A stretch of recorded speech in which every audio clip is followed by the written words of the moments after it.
So it was a new year. I'm no longer with this company. Me and Casey were brainstorming on what we could do together. And I remember texting him from the workout bench at my gym where I worked at the time. I was selling gym memberships. Mm-hmm. And I just sent him a text and said, hey man, would you want to rent a movie theater and have a movie night with me? And this is coming from someone I really don't know that well. Mm-hmm. And he just says, hell yeah, 5 exclamation marks, all capital letters. Dude, I jumped out of the seat, got in my truck, called him. I was like, are you serious? He's like, yep. Like, where can we rent? I'm like, I've rented this one for 3 years. I've already got some momentum. And anyways, we made this happen, right? We came together to have a Hush movie night. You want to go do karate in the garage? Yup. It was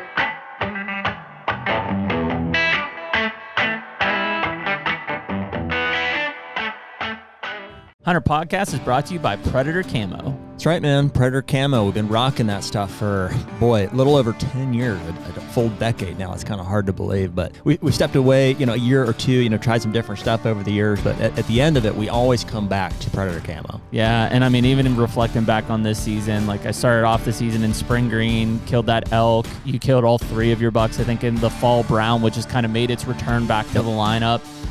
And yeah, it's been dependable, and it's funny when you know that you're in a stand and the deer is looking at you, but it's looking through you. It's a completely different feeling. They have some new stuff. So, they went through an ownership change a couple of years ago and had the opportunity to give them some feedback. And I think we're getting ready to see the results of all of that coming out this July in some all-new apparel lines. Yeah, unfortunately, we were able to see it at ATA. I know some of you guys might have been able to see it at some other shows, but it's awesome. And anyone listening to this, when it goes live in July, can use the code HUNTR, HUNTR, and use that for a discount on Predator Camo, as well as during the spring here. If you're looking for turkey stuff and want to get spring green, same discount code on PredatorCamo.com. Don't blend in, break out.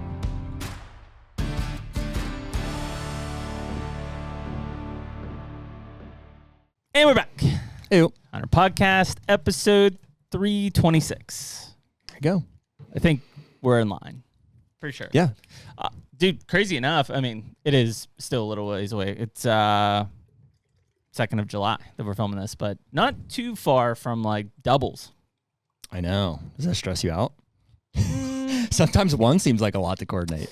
I don't know how we It does and it doesn't. Because we typically stay on a pretty good stretch there during doubles where, guest as normal and then, our catch-up of, what's going on podcast. Oh, that's right. I forgot that was an option. Yeah, that was an option. You and I get to catch up. That was an option. We're booked right now. We've got more than we typically do in the hopper, which gives me a sense of we're probably peace and accomplishment. Pushing doubles, in terms of bookings up until we're getting there. We're gonna start around September 1st. Mm-hmm. Yeah, I would say it's the week before we go to Nodak for muleys. So that would be the probably the official kickoff of it. It's coming, man. Mainly because we got to have then doubles filmed for when we're on. Yep. Yeah. Well, that's the fun part. Yeah. I guess we'll figure it out as we go. We've done it before. We'll do it again. I don't know if our service is good enough for a live from mule deer camp.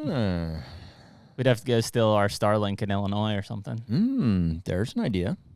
I've thought about picking one up too for the old ice cream truck. Maybe we snag that. Well, I'm surprised you don't have one. Well, actually. It'll still be running, so I don't know. We'll figure something out. Yeah, I'm surprised you didn't have one. Before we get going here, I'll thank everybody for tuning in, whether you're on YouTube, Spotify, or Apple Podcasts. Those are the 3 main platforms we drop these episodes on, and we do that every Tuesday night at 6 p.m. Eastern Time. If you've written us on Instagram DM or the website, those are the 2 that we check the most frequently. And inevitably, we get behind from time to time, but especially ramping up to season here, we do diligently try to get back with you guys whenever we can. So thank you for reaching out there.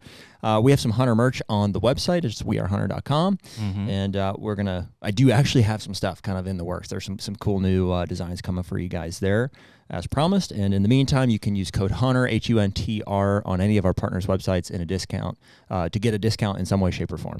And other than that, here we go. Here we go. July 2nd, as I said, America's 250th birthday this weekend. Isn't that crazy? Yeah.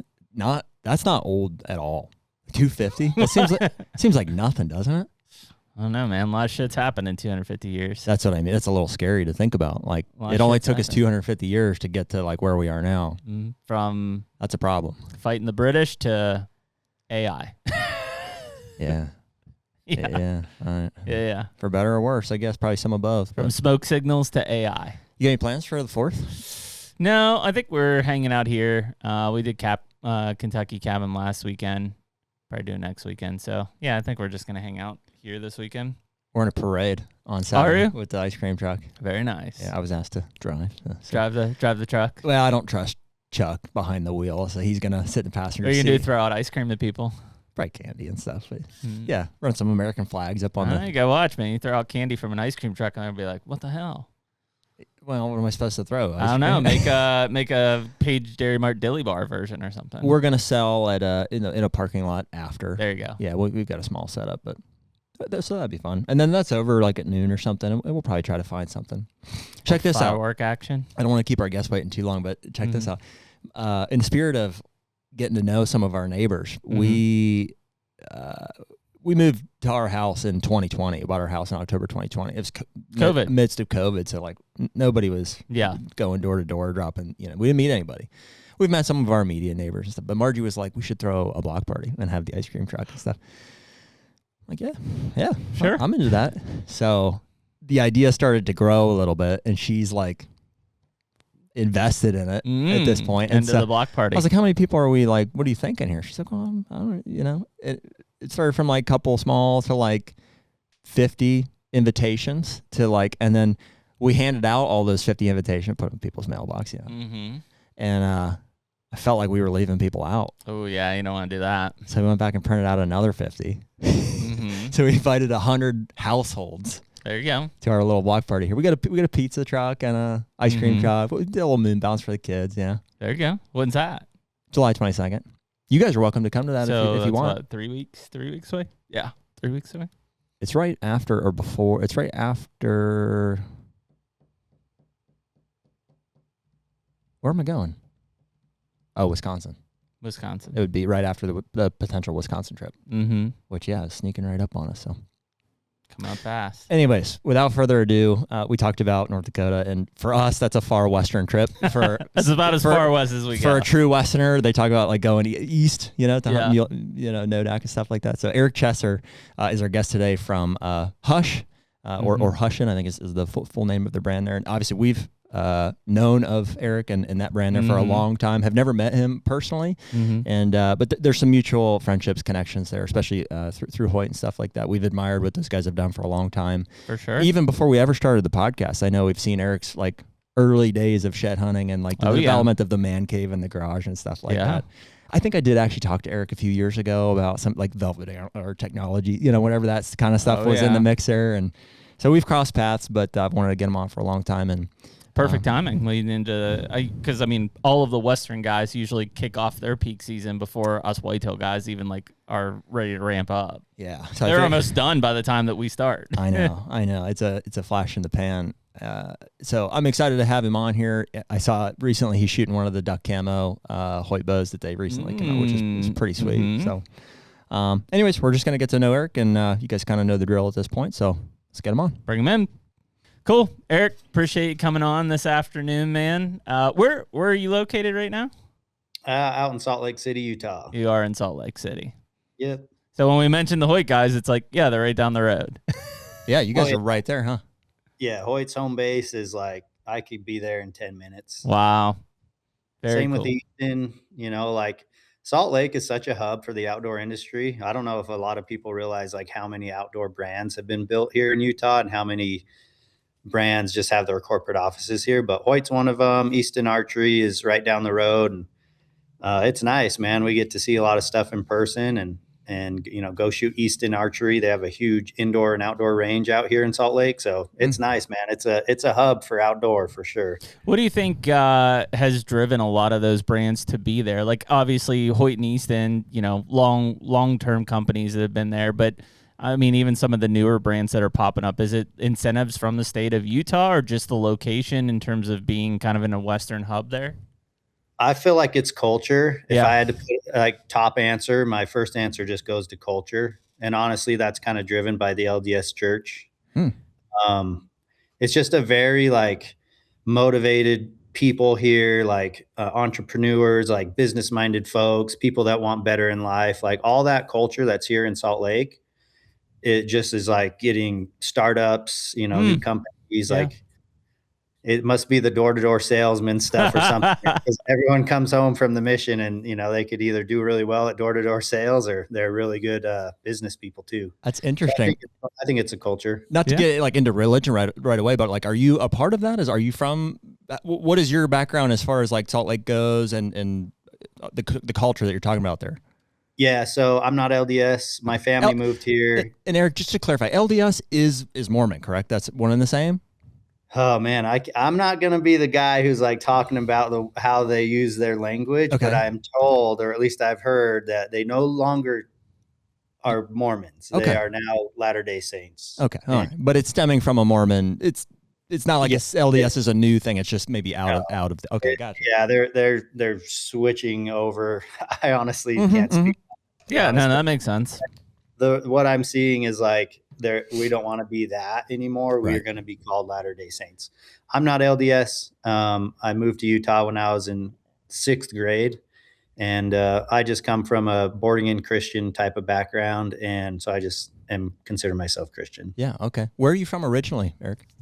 I was actually born in Utah, so my parents were from Utah. I was born here, and when I was just like a year old, my family moved to the Bay Area of California. So Fremont, California to be exact. And my dad was an iron worker. So he followed the work, and there was a ton of construction out there going on. So we moved out there, and I grew up. My childhood was out there. My elementary school years were out there. And my mom just really wanted to be back with a support system and family. We didn't have all that out there. So we moved back when I was like 12 years old. Do you come from a hunting family? Well, my dad was. Yeah. Yeah, absolutely. My dad grew up in Fillmore, Utah. It's a small town in central Utah. And hunting was a means of providing for his family. They definitely did not have money. A lot of kids, single mom, and they used hunting as a means to provide for the family. Farming as well, had a big garden in the back. So he was a hunter for sure. When we were in California, I can only recall him taking me hunting in California once for pigs. Yep. For just like boar. And, we didn't get one. But that's like the first taste of hunting was in California. And as I got older, he would start to bring me out to Utah from California to go on what's known as just our general season deer hunt, like rifle hunt. So I started, when I was old enough, he started packing me out here and dragging me along on those type of hunts. Very cool.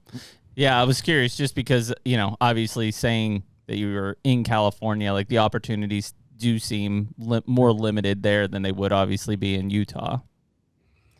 Yeah, for sure. I mean, I still have never like caught up on like the certain regulations in California when it comes to hunting.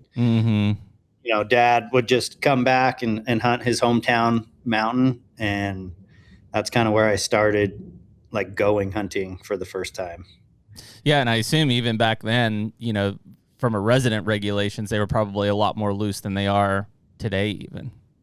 Oh yeah. That was like, come down to the local gas station, go get your over-the-counter deer tag. Like our deer units, when I remember, it was just like northern, northeastern, southern, southeastern, and like central. There was 5 deer units in Utah, and you just went and got a tag for the specific unit. And it was huge area, with pretty much easy access to get it, over-the-counter type of stuff. And now, like many Western states, it's all way more specific on when, where, weapon, a draw unit, draw system, online applications, that whole shebang.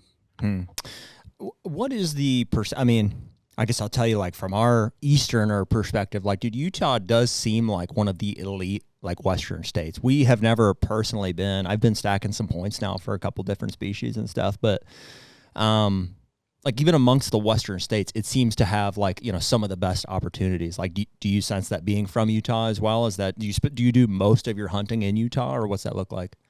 Yeah, I've been able to expand like the states I hunt. Like it's like, for me, it's Utah, and now it's surrounding states is kind of like my hub. And, again, you're always trying to battle, like, what tags do I have access to? When do I need to apply? Like every state is moving pretty much to some type of draw system. So you really got to stay on top of that.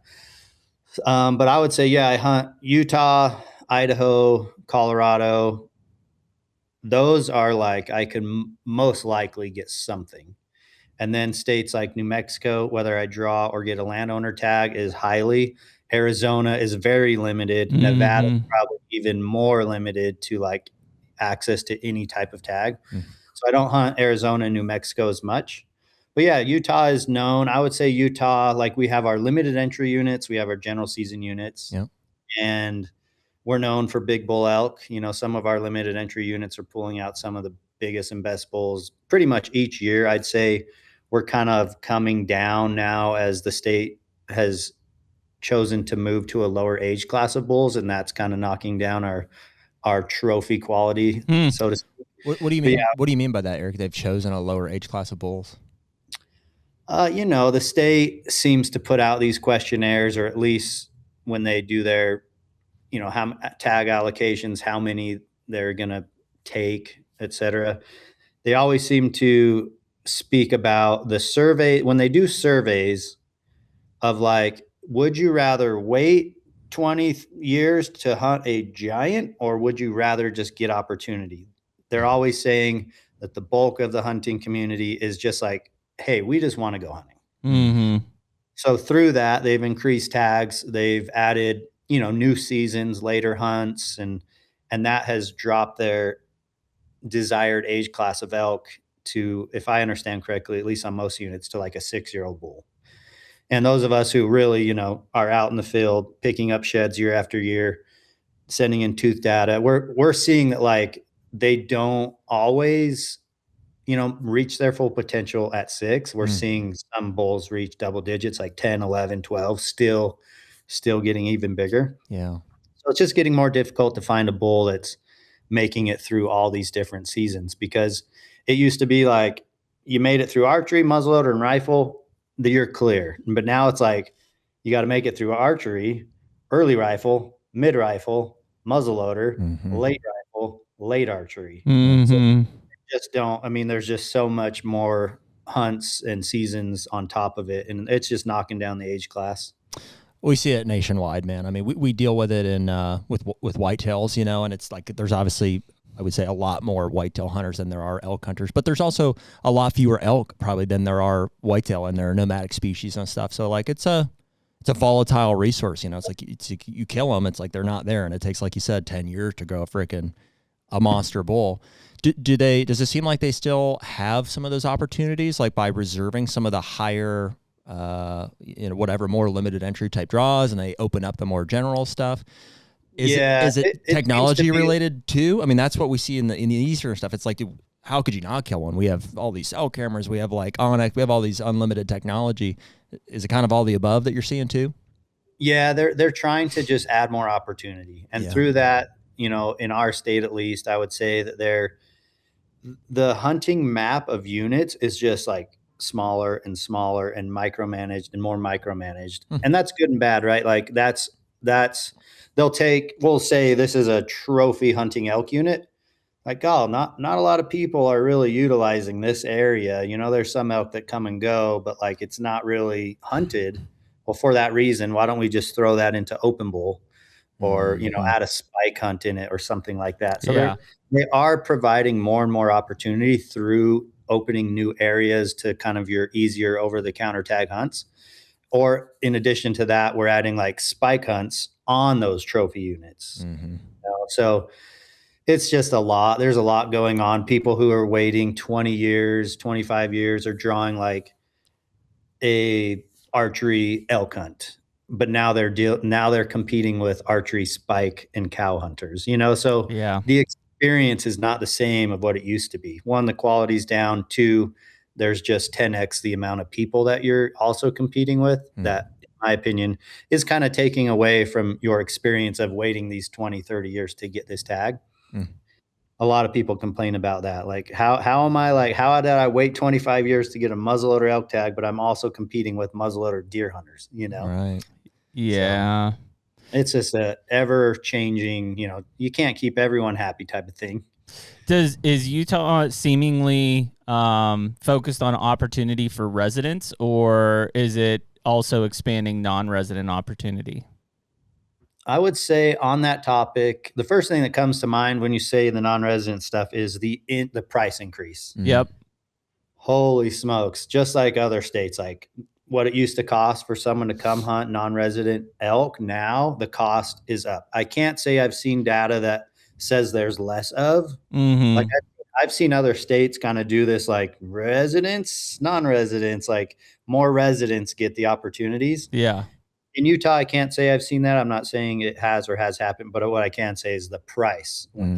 Yeah. And a lot of people are like, well, I guess I just can't. What is it, Eric? I mean, I don't need an exact number, but like, what would a guy expect to pay? Like, if I wanted to come hunt a nice, I don't know, 7, 8, 9-year-old trophy bull in Utah, how long would it take me? And roughly, I'm just curious. Like, probably a while. Yeah. Yeah. So you'd be paying like, application fees for many years, just to even get the chance. And then at the time you draw, I think the price of a non-resident elk tag, let's see, it's going to be, I can't remember what it is exactly, but I feel like it's close to $1,000. Yeah, I would. But then your trophy hunts, limited entry, and like multi-season hunts are more like $2,000, $2,600. But like, if you wanted to come to Utah and just hunt our over-the-counter stuff, or general season that we call it, that's going to be close to $1,000 just for, your hunting license and your elk tag. And you still need points for that, right? Or no? Something like that, you can come hunt out of state, just over-the-counter, like general season stuff. Okay. Same for like deer species and stuff too? We do. Yep. We have some units that are kind of just like easy to draw for non-residents, and those are available too. What is it for you, Eric, in terms of species, just so we have a baseline, like in terms of order of importance, or maybe it's just like season to season? Is it elk first, like mule deer behind it? I see some axis deer back there too. What's the preference? So like, what does my hunting season look like? Yeah, sure. So our early hunts usually start in August. It's always right around August 15th to 18th, wherever that weekend lands on the calendar. Our archery hunts are a good stretch. You're talking mid-August to mid-September. So you're getting like a month-long archery specific hunt for deer and elk. Okay. Now for deer, that's great. They're bachelor grouped up. The first part of it is going to be bachelor groups. Just really fun time to hunt. By the end of that, they may be rubbing their velvet, and you're going to be getting some of that at the end of your archery deer hunt. And that's almost all muleys, correct? Yeah, so we don't recognize whitetail are here in Utah. Some people have. What do you mean you don't recognize? Like you just don't acknowledge them, or they don't exist? We don't have like a whitetail hunt. The state doesn't like consider them here, even though some people have witnessed. They'll say, "I saw a whitetail in northern Utah." Because we've got Idaho right above us, which has whitetail. We just don't. We just don't acknowledge them. Yeah, they're not really there. Yeah. Like, what would happen if a guy shot a whitetail on a deer hunt in northern Utah? I don't know. Like, just tag it with a deer tag, I assume, right? Your deer tag on it, but we don't have any specific whitetail regulation, whitetail hunts, nothing. That's amazing. Yeah, so I know it is amazing because I know they're hardy, they travel, and we've got the river bottoms and stuff, and I'm sure, I don't know how the hunters feel about it, whether they want them or not, but most people probably would say no. I would say most people that are managing or want mule deer don't want whitetail. Yeah. I could subscribe to that. Even when we go out to North Dakota, I'm like, get this whitetail out of here. Like, I'm here to hunt muleys. We got like an either deer tag. You can shoot either one, but. Yep. Yeah, I guess you can. But here, no whitetail. So those same dates apply to our elk season. Okay. Which is early for elk. Yeah. So the beginning of our elk hunt archery, mid-August, you're going to be getting like some velvet bulls. Like, it's pretty rare. Some people pull out like a nice bull in full velvet, which is just that'd be awesome. Yeah, it would be way cool, right? Like, the only time I really see like a lot of velvet bulls is either depredation hunts, like early season agriculture hunts, governor's tags and sportsman's tags, like those like tags where you can hunt the entire state. They're shooting them at full velvet. But yeah, then by mid-September for the bow hunters, the bow hunters love those September dates in our archery season. And most bow hunters who hunt elk would prefer that we get bumped up, because the rut's just starting in September. It's starting to pick up. And like, by the time it gets good, like, your hunt's over. Bumped back, you mean? Like, you'd rather pick up the third week in September? Oh, for sure. Yeah. Yeah, our archery hunters would love that. It's weird in Utah because like our rifle elk hunts on limited entry are in the prime Wow. time hunts. Yeah. Muzzleloader gets a good chunk of it too, but most of us who bow hunt would prefer that we get a little more of that action on our elk season. Sure. So does that look like then in August you try to focus on mule deer and then shift your focus to elk in September when that rut starts to pick up?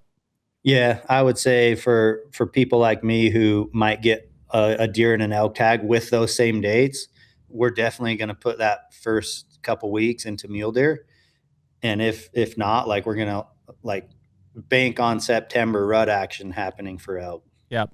That makes sense. It's interesting having two species like packed that close together. It's like being from, I guess we've started to do some of it where we'll travel out to North Dakota as often as we can get drawn, which is not that often anymore for muleys, and that's cool. But essentially for us, it's like we've got 4 months of an archery season across multiple states where it's just deer, like, and more deer. Like it's like all it is, Yeah, I figured that. Like, so where are you guys located? Just south of Pittsburgh, Pennsylvania. And so for someone who's in like where you're at, are you like, which states are your like easy, like, all right, we've got X, Y, and Z that we know we can hit every year? Well, so my family farm is in eastern Ohio, which is like hour and a half, 2 hours from here. That's where my folks live, and we've got a nice place to hunt there. Jeremy's got a cabin in Kentucky that he would call like his main, and a farm down there too that he would call eastern Kentucky. 4 hours from here, 4 hours. That's his main stomping ground. So we don't have anything that's like the back 40 kind of thing. Although I did just recently get some permission in PA, but I haven't shot a buck here in over 15 years. Oh, wow. 20 years, something like that. It's just not that great. I mean, there are parts of it. Don't get me wrong. It's just, you go where you have good access, right? Yeah. Jeremy and I own a farm in Illinois, which is, the Midwest for anybody. And we're going looking for just, big bucks, opportunities at big Midwestern whitetails. We'll go as far west as Kansas. We drew Iowa a couple of years ago. We did that. I picked up a Wisconsin lease this year. We've never been. So that's a little, I know it's like all over the place. I won't get to all of them in a satisfactory manner, but like that's kind of the scheme of things there. And there is some staggered correlation there. Like North Dakota, obviously, will be that's first weekend in September. Yeah. Kentucky opens its whitetail archery first week in September. So like those are early. Wisconsin's mid-September. September 14th. Yeah. And then like Pennsylvania and Ohio would be like our closer stuff here. That's not until basically October 1st. So like there is a timetable stagger there where it's like you could take advantage of some of these states early, and then your backyard stuff hasn't even opened yet. And just for perspective on like a time frame of the season, Eric, it's like, Ohio doesn't necessarily open first. So there's a couple in September. Wisconsin's, like Jeremy said, mid-September. But it goes nonstop till like the first week in February. Yeah. Never stops. No, that's so wild to me, coming, living out west, and I see what's out there, and been able to just look over some regulations and stuff. And it's just like this giant season, with like, because some of these states are stacked all over and many of them being over the counter. It's like, the opportunity just seems like endless almost. HUNTR Podcast is brought to you by Deer Grow. Man, hard to believe, but Deer Grow has been the sponsor that's been there since the beginning of the HUNTR Podcast. Back in 2021, I think that they were the only partner that we had, but it's such a cornerstone brand and set of products for our food plot strategy throughout the year. No doubt. And it seems like we used to have an off season, but not so much anymore. It's like when the hunting season ends, it really rolls right into food plot season, habitat projects, all of the above. And the Plot Start and Plot Boost have been there since the very beginning. That's a cornerstone for all of our plots. The Plot Start goes on at the beginning, Plot Boost goes on midway through. And since they came out with all of the fertilizers, that gets mixed in with the Plot Boost application as well. And I can't believe the results that we've been getting out of that. Yeah, it's been awesome. Like I said, it's all the work now that really produces the results in the fall. So right now, anyone listening to HUNTR Podcast can use code HUNTR, HUNTR, for 15% off any of the products at deergrow.com. Better food plots, bigger deer.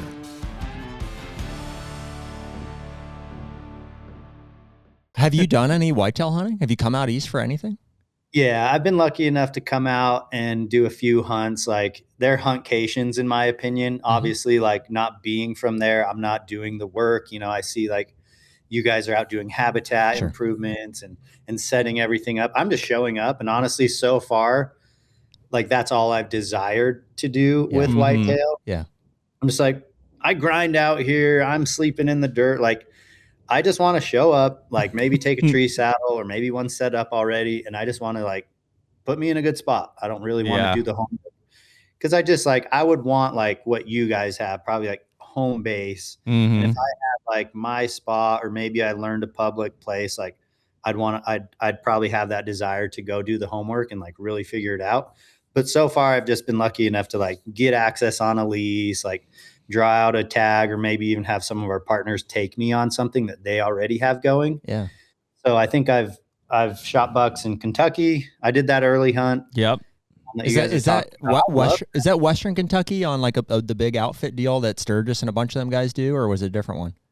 Oh man, it must be Eastern, and you're gonna laugh. Like when I think of the East, I can't even put like a map together. When I go out there and land and drive from an airport and someone's taking me there and I just am there, I literally don't know where. I don't blame you. Jared's bad at geography too, so don't worry about it. I just can't imagine you would have come all the way to Utah to hunt Eastern Kentucky. I would say it looks like it would have been Western. It's Kentucky. a bait state. That's true. I've got so all my pins are, can't give all my secret spots out, but over by Madisonville-ish, it must be Eastern Kentucky, right? It's more Eastern. Interesting. So I've hunted there. I think I hunted up by Frankfurt a time. That's Central. East Central, yeah. Those have been super fun. But so then where else? I shot a really big buck, like just a smoker. This whitetail over here, I don't know if you could see it. I can, up top? Yeah. Right there. Which one? I see two of them. That one. Oh, yeah. Yeah. That is a and slammer. You see all the points on the dang thing. Like I just showed up. We were working with Stealth Cam at the time. They're like, hey, put in for this area. I can't even remember where we were. Nebraska, I think. Yeah, put in for this area. And if we draw, like we'll go out with this outfit.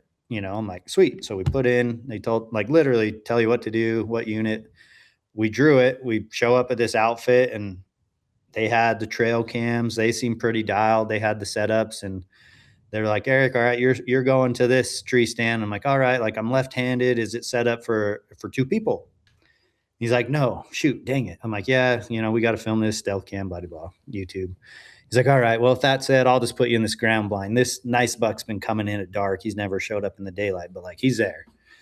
Dude, like 40 minutes into the first sit, this guy steps out. I mean, I ought to just grab him. Do you guys, can I go get him real quick? Absolutely. Go for it. Check this bad boy out, dude. Like he's way legit. Holy cow. Okay, so they had trail cams of this buck and they were in the dark and they're kind of in the distance and they were broadside. And so like, if you look at him like that way, you look how many points are hidden. They're just like, there's a buck over there, like decent. Well, he steps out at like 20. Yeah, that's a slammer. We walk up to him and I'm like, dude, there's just so much more going on that we had any clue of. Just an old plainsy buck. I shot like what is like my opinion of like a dream whitetail, super non-typical, a lot of extras going on. And it was like a 40-minute hunt. I put in zero work and like I legit forget about him because of that. Yeah. No, it's a smoker, man. He's awesome. Got a good spot on the wall there too. I assume that was that a September hunt, Eric? That one, it must have been October. I feel like it was a little later. He was coming in. They had a pile of corn there. He didn't bother with that, but he was reaching up and doing their scrapes, and all that when I shot him. So, and the bucks were on the move. So I remember it had to have been later October. They were just starting to get frisky. Dude, there's something too, just showing up and getting to have success like that too. Though it's fun. It's a huntcation. That's the best word I can describe it. I'm like, I'm here to just hunt. I'm grocery shopping. I'm hanging out with my buddies, and I'm outdoors. Like, I'm not claiming I put in all the work. I'm not claiming I'm some expert at it. Like I just showed up and got one, and it was fun. Yeah. Well, it is interesting how different it is. Like the Western mindset and lifestyle around just the hunting season. Like you guys grind just as hard, if not harder than we do, but it's like, it's in a very different way. It's about like the point game and scheming on like landscape level, like access and, travel and stuff like that. Ours is much more, working on the properties, like setting up specific situations and monitoring like small groups of deer, like very specific, So No, it's obviously, like you said, so different. And, I know Texas is maybe a little different of a ball game. I've been able to yeah. hunt there, and I'm just like, wow. Coming from Utah, where it's like giant, vast mountain ranges, public land, hunt, you see a deer over there, go get it. Like everything is just like you Yeah. have freedom. And then going to maybe some of these places like Texas or even Kentucky, it's like, well, if you're not like doing something to get the deer here, your neighbor probably is, For sure. So in Texas, I remember just like feeders going off on the neighbor. You clink, clink, clink, clink, clink, feeders over there, clink, clink, clink. And it's like, yeah, if you're the guy who's not doing the things, then the deer just won't be there. So everybody's trying to like pull in the deer. So it makes me wonder, like in places that you guys manage, would you say that like, dude, we own it because like we're doing the burns, we're doing everything, and our neighbors are just natural habitat, or like how competitive is it? Maybe even from some of your pieces, state to state. I mean, I'll go first here, I guess. I think that neighbors are probably the most important thing. I mean, you can have a big enough piece of property where maybe you get you're shielded from that a little bit. But they always have a factor. I mean, if they're killing deer, I mean, it's having an influence over deer that you're going to have an opportunity at in the future. And if they're not on the same page, I mean, it can be a problem. Different states, we talk about regulations on this podcast a lot. Specifically, baiting, I think, has the biggest influence. Like if you have the ability to literally go and sit on somebody's fence line and dump corn, and if you do no work and just do that, like your odds of pulling one off is pretty good, as opposed and that'd be like in Ohio, Kentucky, Kansas, you can do that there. Illinois, Missouri, Indiana, these are non-bait states. I think that you can have more success probably on smaller acreage and not have as much risk of, the baiting thing happening there. But, each property is different. And that's frankly why we bought a property in Illinois, even though we have a big farm in Ohio, but we really struggle to get them to age. So we bought a farm in Illinois because it's a non-bait state, and amongst other reasons. And I'd say we've had a lot of success making habitat improvements and seeing the quality improve. Yeah, they just survive. So that's all it is. Prefer a non-bait state, just straight up. Yeah. Is there any properties though where you're like, man, Mr. Johnson next door is doing better than us? Like he's pulling all the deer, or he's creating the best habitat, and ours just isn't. No, we're definitely outworking I'm outworking all my neighbors. I probably do in Ohio, because I have some outfitting around me, and those guys will put literally 2,000 pounds of corn out a week, and I'm not there. Yeah, you can outbait somebody. They for sure are outbaiting me, and that absolutely moves deer off my property. So yeah, but I'm just not willing to go to the level that they're doing it. I can't. I'm not there enough. So yeah. But yeah, and that sucks, because I definitely think that my habitat and my food plots are better. I just am not willing to bait as much as they're baiting. That's the bummer. That's the bummer about a bait state, is like good quality habitat gets just hijacked by corn piles. It's unfortunate. Yeah. No, it's a funny topic. Like we recently in Utah, the state changed a lot of its baiting rules, whether you can put what you can put out, when you can hunt over it. Our trail cam rules have been changed recently for, when they have to be up and down and those type of things. So yeah, it's funny how that topic, it's just so different state to state, How influential do you think in your state, Eric, is like the private side of things from a, just herd dynamic? Like obviously if we think about elk and their movements and stuff, we'll hear a lot of people that go out west and are like, man, I just felt like I was constantly behind the elk. And then by the time I found them, they're just on this vast private ranch.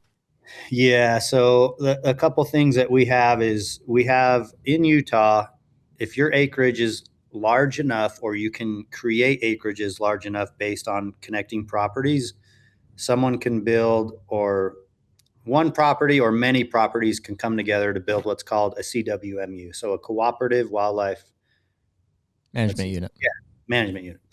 And they will allocate that land, being it is its own unit. So now this tag that they can sell and some public can draw. They have to have some percentage of their tag allocated to a public draw. Got it. That is now for this CWMU. So it's its own unit. This tag is not good on the other side of the fence, and my public tag is not good in the CWMU. Got it. And then we just have other, chunks of private land that are not in a CWMU. They're just simply private, and the tags that fall into that region would apply for that piece of land. So there's some dynamics there with that. So that then pressure is different depending, right? Mm-hmm. Some of the CWMUs, they're experiencing pretty good pressure, and you can be on the other side of the fence and benefit to their pressure. Right. I can't remember the study. My buddy Matt always refers me to this. He's like, they did a study, and this was in one of the open bull units, that like 90% of the elk were on public, and the weekend of opening season, 90% moved to private. Wow. So there's a lot of truth to that, where Yeah. when once the public pressures, especially the elk, I think even more so than the deer, like they're gone, and those lead cows and those habitual things that they've done in years past to stay safe, they know, Yeah. and they go post up on the private. So it's a big game of like, using things like Onyx and doing the boundary game and really hunting close to some of these private properties that I think they're good, because like if everything out here was public, man, they just get slaughtered. Yeah. The private at times creates this like sanctuary, right? Sure. So we as the public hunters also benefit from the sanctuaries that these private lands can sometimes create. But yeah, it can be pretty tough. Like if you're hunting some of the open areas next to private, you're most likely going to be sitting on the public side just watching them going like, please cross. Mm-hmm. Yeah, cross the line. And they know better, huh? Is there, I know a lot of the outfitters will get permits and stuff and guide on the public. Are outfitters leasing any of those private grounds as well to outfit on? Yeah. Yeah. So that's where someone like, say, even myself, I wanted to go out, knock doors. If I can get enough land to create these CWMUs, I can just go lease it from everyone. They all connect, and I can create my unit. It's a big process. I'm not someone who would go through that, but they're pretty much created already at this point. Sure. You know what I mean? Yeah, they're already linked up. Yeah, we're to that point where everyone knows the value of hunting and land, and they're getting leased up. But property ownership changes, families change, things change. So it's an ever evolving, like changing thing too. Units change year to year, leases end and come and go. Yeah. What would you say, Eric, is like your main strategy? You guys have access to private and public, like permission? You guys lease stuff out there? Like what does that look like? So growing up, it's just all is public, and you just don't even have access to private. I've never been the person that had friends or family with a bunch of private. So that surprises me in a way. Like you'd think being there, you would just know people, and like they're big ranches, right? Yeah, and like I would say from as Hush got out there, digital, the name got out there, right? I've been my opportunities opened up to some of these things. Yeah. But for example, I think I've killed 24 or 25 bull elk, and last year was the first one I ever killed on private land. Wow. So I don't know. I prefer the public hustle, like I like the grind, and I don't necessarily like those hunts are made on purpose to be hard. Like I choose that on purpose. And can I find, CWMU tags? Yes. And would I hunt them someday? Absolutely. But right now, just like my first go-to thing isn't like, man, where can I get a private land tag? It's just like, all right, didn't draw elk in limited entry, going to open bull. All right, where should I go? I'm just looking on the mapped public land. Well, and it's not like you guys are backed into a corner. There's like hundreds of thousands, if not millions of acres of public out there. It's not like it is limited, but it's like there's a lot of it. There's a lot of it. And I'm the perfect example of like, a lot of people out west, they assume that elk are so unobtainable. Like, got to draw a tag, got to get a limited entry tag, which is great. Like, you should be applying for those. You'll draw out eventually. But a lot of people as elk hunters are not taking advantage of the opportunities that are available. And what and that's spike hunts, that's open bull units, You know, that goes for Idaho, Colorado, as well as Utah. And so you're seeing a lot of guys like wait 10, 20 years to draw these premium tags, and they just don't have a lot of elk experience under their belts. I've been pretty vocal about, like, guys, if I can kill a 6-point bull on a public land, so can you. You know what I mean? If I can go out and accomplish these things, like, they're here. Yeah. They're here and available for anybody who's willing to go out. You have to maybe get away from the roads and the trail system. Absolutely. If you want to increase your odds, you got to spend a lot of time out there. You got to be mentally tough because you're most likely not going to see anything. Well, dude, but the day you do, it's going to be a big payoff. Yeah. Well, just navigating the wilderness is a big, like, hurdle for guys. I mean, especially coming from out east here, you know, most guys that listen to our podcast, you know, or that are whitetail guys, you know, they think of public land and you're like, oh, okay, like, you could probably cover the whole thing in a day, kind of thing. I've been fortunate to have been on some elk hunts in Colorado, and I experienced wilderness there, and I'm like, you could die out here. Like, it's true wilderness. And we went with technically it was a guiding operation, but it was a small family deal, and I was really fortunate to shoot. I shot 2 bulls. I've hunted elk for 3 days, and I've shot two bulls. I think Jeremy, I could be wrong, but like I think I actually shot a bull elk with my bow before I ever shot a whitetail. It just really just the way it happened. Yeah, interesting. I had a dirt bike accident when I was like 14, 15. My dad wanted to do that, and so he's like took us on his hunt. And my guide was a year older than I was. He was 16. Nice. And on the first day of the hunt, I was up first, but you know, it was me and Dad and the 16-year-old kid, Rusty. And I was up first, but like just the way it fell, Dad had the opportunity. So he shot an elk the first morning, and then we spent the day doing that. Second day we go out, we go up the mountain, and friggin' I've got an opportunity. And 5 guys are standing behind me and watch it happen. It was pretty cool. And then we got to go back and recreate the whole hunt, same outfit, same guy, and it was me and Rusty. And I had my legs under me. You know, I was like, this was 2-3 years ago. 3 years ago, yeah. 30 or 31 or something like that. And on the second morning, I killed a nice 5x5 bull. It's probably like a 5-year-old bull if I had to guess there, you know. But regardless, dude, Jeremy shot an elk last year too in Kentucky, if you can believe that, by himself. Yeah. No elk hunting experience, no guy experience. Just freaking went and killed one. Just me and a bow on public land. Like Kentucky elk, that's like once in a lifetime type of deal. Or? So I bought a landowner tag. That's what we all thought. Once in a lifetime. So I bought a landowner tag, and it you know, some mainly cool companies and strip mining companies down there, but they turned over their surface rights to Kentucky Department of Fish and Wildlife. So it's a wildlife management area. And what I guess I did realize when I bought it, but I didn't kind of conceptualize how it was going to lay out, is my tag was good for all seasons, which was awesome. So if I didn't kill with my bow, I could come back in bull gun season or whatever. But it was only good for that WMA, which was, I think, 30,000 acres. So it sounds like a lot, but the way that it laid out, it ended up being like 235 tracks. So it would be like 100 acres here, 110 acres here, 40 acres here. And in between was a lot of public land, but my tag wasn't good for it. The unit-based tags, which were your draw tags, were. So it had a little bit of a challenge there. And I ended up killing the bull that I shot on a 140-acre tract. Now, it was surrounded by a lot of other public, but I was stuck on that 140-acre island, essentially. So, like, the first couple days when I would hear him bugle, I'm like, can't go.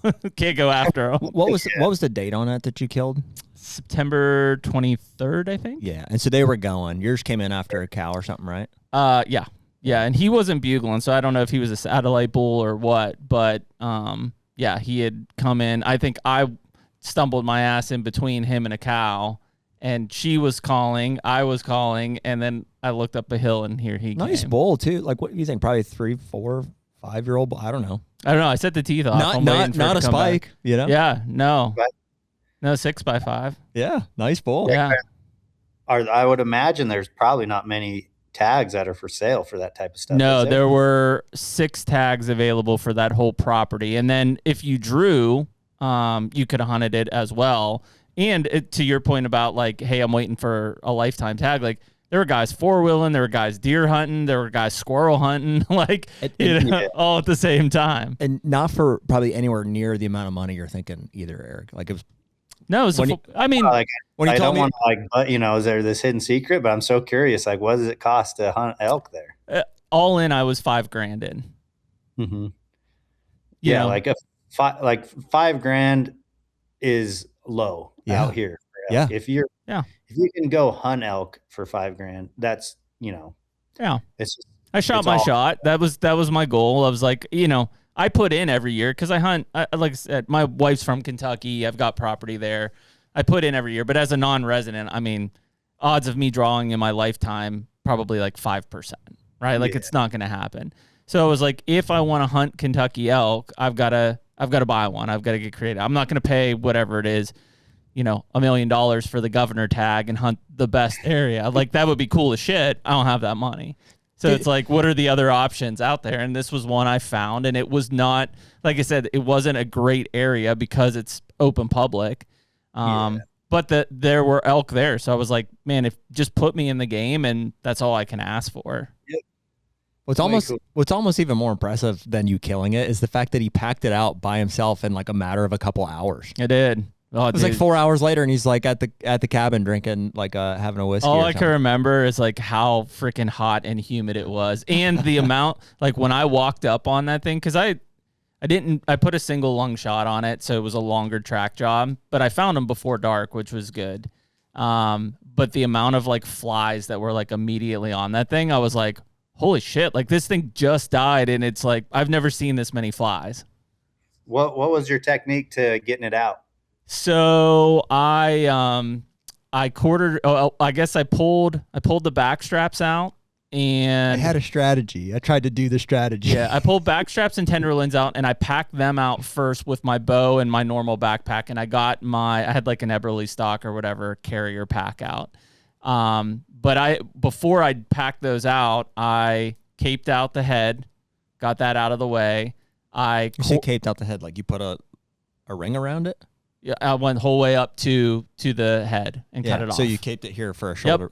Okay. Yep. And then I took both front shoulders out. Well, actually, I took front shoulder and first hind out, bagged them up, set them aside. Then I realized, holy shit, I got to flip this thing over by myself. So I flipped it over, got the other front shoulder, the other hind quarter off, bagged them. So I had everything bagged and set aside. Then I hiked out. Real quick. So you caped it around the one side and then up the back of the neck. Correct. Because you hadn't flipped it over. Yep, because I hadn't flipped it over. I see. Then I finished on the other side, detached the head, which frankly went a lot easier than I thought. Because like, how you're wrestling with like even a whitetail to get that off. I just remember like, it popped, cut it off, done. Lock and drop it. Yeah, done. Yeah. Bag that thing up, try to protect it as much as you can. Uh-huh. I had some of that like hide lock stuff with me just to like keep it all together. And then, I had everything bagged, packed out, dropped that pack, got the Eberly stock in, and so it was about 2 miles from my truck. I pulled a game cart in with me. No way. Yep, pulled a game cart in with me. And then, so when I got back, I put the head on the back, and then I put all 4 quarters on the game cart and ratchet strapped them, and I humped that son of a gun 2 miles back to the truck. Didn't even pull it, Eric. Pushed it. Like, pushed it. Dude, there was one giant hill. It sounds kind of, because it's all old strip mine. So, like, he died, like, on this bench. There's one giant hill that then gets me to the flat, and then it's kind of downhill to my truck at the end. And, like, I'm literally, like, reverse row humping this game cart up this hill. And, like, I would get, like, 20, 30 yards. And, dude, my quads and my glutes were on fire. And I would just sit there, and I was just pouring sweat. And I'm like, is this the right way to do it? And I guess I'd hiked the head to the top. So I hiked the head to the top, dropped that pack off. Because that was heavy. Underestimated how heavy, especially when I was pulling or pushing the cart with it. Then I went back to the bottom and started humping that thing up the hill. And I think I laid up at the top for a little bit to try to recuperate. But yeah, it's like whatever, midnight, and it's hot and humid. It's the South in September. Like, it doesn't there's no cool mountain air hitting my face. It's just humidity and warm and moist, sweating my balls off. Yeah. Yeah, packing out an elk is no joke. Do you guys, even for your whitetail, do you guys take the neck roast? I did take one of the neck roast out on that. It was on the first side of it. I think by the time I got to the second side, I was like, shit. I didn't have any more room to put anything. I can't remember who I was with. I think it was someone who hunted a lot, but I can't remember who it was. And he sat there and watched us butcher an elk, and he's just like, "What are you doing?" I'm like, "Dude, neck roast." He's like, "I've never taken that." I'm like, "You've never ever taken the neck meat?" Like, "No, from deer, elk, nothing." I'm like, on an elk, like that's a chunk. It's a giant chunk of meat. I'll clarify. We did take it off the both elk that I shot, but I don't take them off a deer. Yeah, I usually take them off deer, and I just grind it. Have you guys ever cooked the ribs off of a deer or an elk? I'm sure I've had some at some point. I don't. Like, I've never kept rib meat or rib in or anything. Well, I'll throw this. It's probably not worth keeping. Like, maybe on an elk, but it's just another thing to get out. Well, it's just a lot of like silver skin, and like you're really working to get at it at that point. But I shot a nice whitetail in North Dakota a couple of years ago, and I was hunting with a good buddy, Lucas Psycho, and his dad is like, we call him the legend, and he's like North Dakota through and through, and he's like, "Oh, make sure you bring him ribs back here for me," And he cooked them over like a fire that night. It was like kind of like more of a ritual thing, and we ate them there. And it was like, it leaves a real tallowy thing, like it tastes in your mouth there and stuff, but like, it was cool. It was kind of something like you could build a little bit of tradition around. I will say that just because, I mean, I'm sure I've had it in the past, but like for, since I killed that elk, like my family's probably been eating as much elk as we have deer. From a taste standpoint, it's like off the charts different for me. Better. Like, oh yeah. Yeah. I do like our mule deer from the Dakotas too, but elk meat, like elk steaks, elk backstrap, just in general, I'm like, way better than whitetail. Would you say those elk have access to ag fields too? Like, are they eating? No, it's like all overgrown strip mine type stuff. But I think the big difference is like just there's a lot of grasses and stuff. So they're still like almost pasture type browsing and grazing versus the deer, which is woody browse, acorns, like things like that. And I think it makes a huge difference. Maybe, I've talked to people before, like maybe just from an acorn standpoint and the tannins and stuff that are in that definitely has an effect on the meat versus like just, an elk's basically out there just grazing on grasses primarily. But it's completely different. I would say for like the consensus out here is like when people have access to wild game, both mule deer and elk, 90% are saying like elk all day. Yep. Especially like non-hunters. When non-hunters, ever find out like I'm a hunter, they're like, "Do you got elk meat?" Yeah. So, most people have had good experience with elk, and a lot of people out here, like, they're just like, "I don't really care for mule deer." Yeah, I think just any deer in general, probably by behavior, just has a gamier taste than the elk does for sure. Because elk is, I think, technically leaner than deer venison. That's probably why. I think it's the fat that in the silver skin that carries that gamey taste to it, and there's just less of it in an elk, I think. Yeah. So I don't know. But it was good. I will say the two things that now in hindsight, having only done it one time, right? Like the breakdown went as smooth as I probably could have made it for one guy. Like I don't know if I could have done anything different or better in that.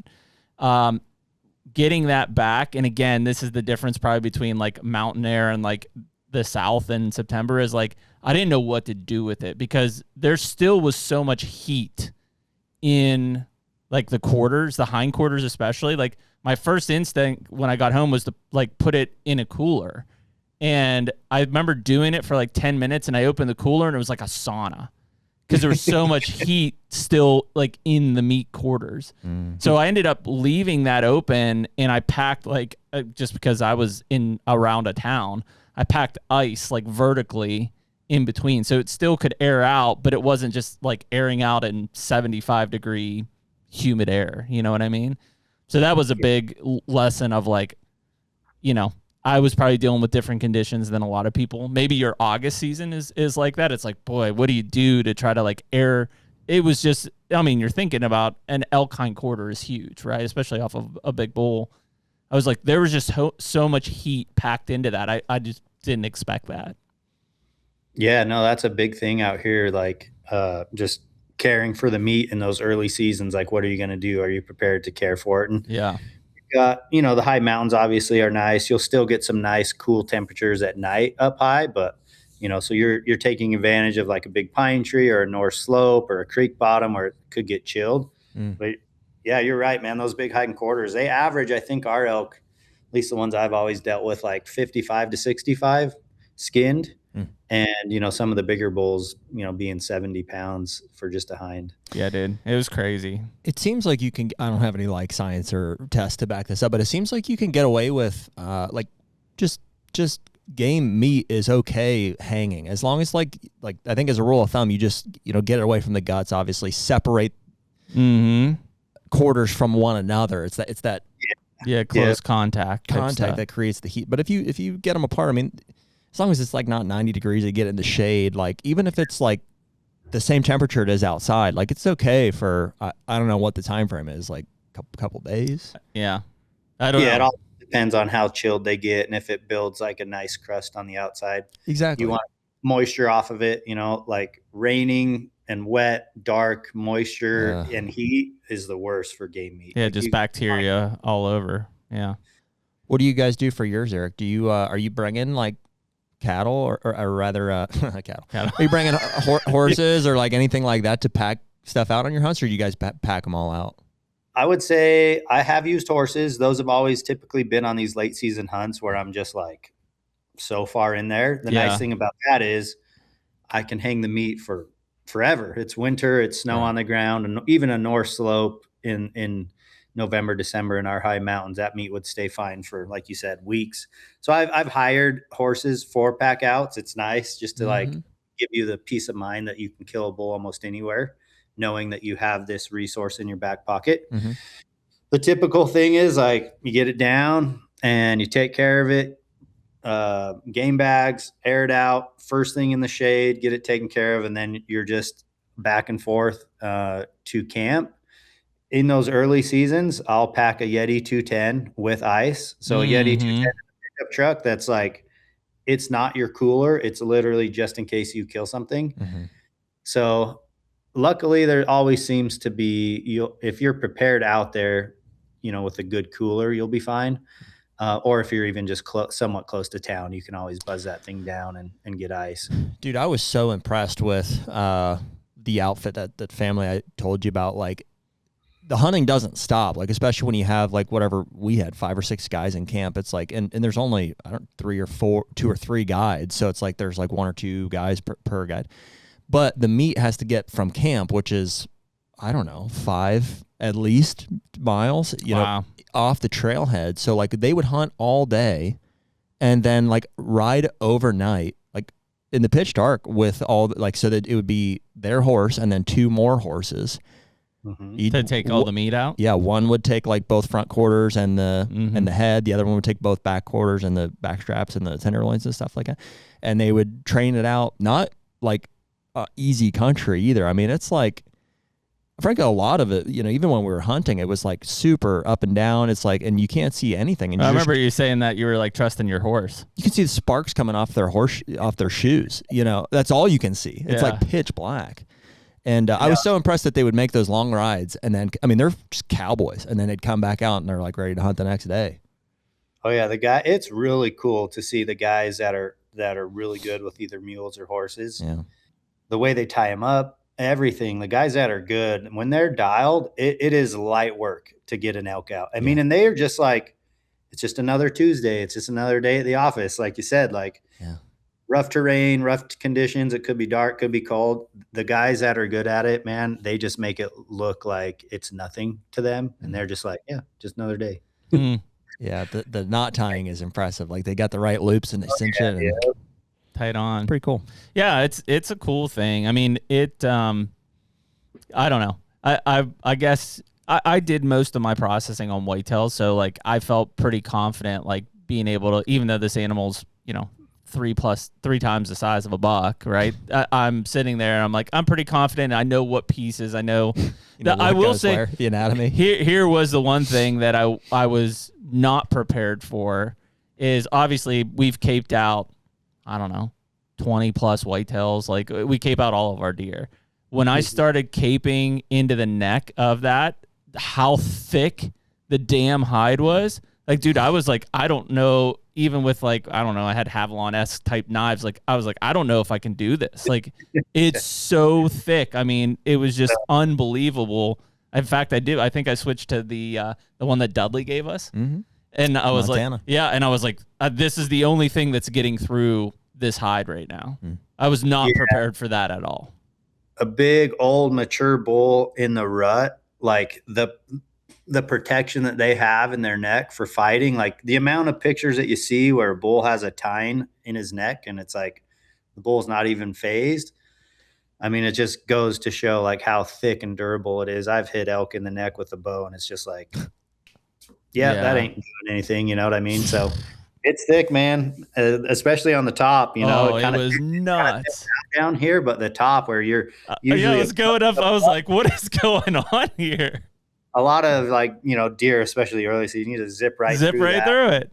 Not that. Now you're just like literally like trying to saw through it. Yeah, it was crazy. But yeah, it was a cool experience. I mean, I think that obviously Western's a completely different thing, but a lot of guys from the East, I think, have, an elk envy, especially because of the way our season structure is. It's like we can't do a whole lot in September, right? So it's like people think about it and they're like, I want to elk hunt. HUNTR Podcast is brought to you by Hoyt. Another year with Hoyt bows. I'm still in the aluminum. I'm shooting the AX3 this year. You're in the carbon. RX10. And again, man, Hoyt has just been so reliable for us year after year. Why would we go anywhere else? Dude, I swear, they just keep making them better. Refining that Redworks model. And we had the honor and the privilege of getting these bows early this past season. So I think it was early November. We got them in hand. Literally took it straight to the field, and I shot all 3 of my bucks last year with this RX10, and couldn't have been any happier with how it performed. And they also keep getting simpler for us. This year we've got the XTS system from a tuning side, just a couple turns with the Allen wrench and shooting bullet holes through paper. Get serious, get Hoyt.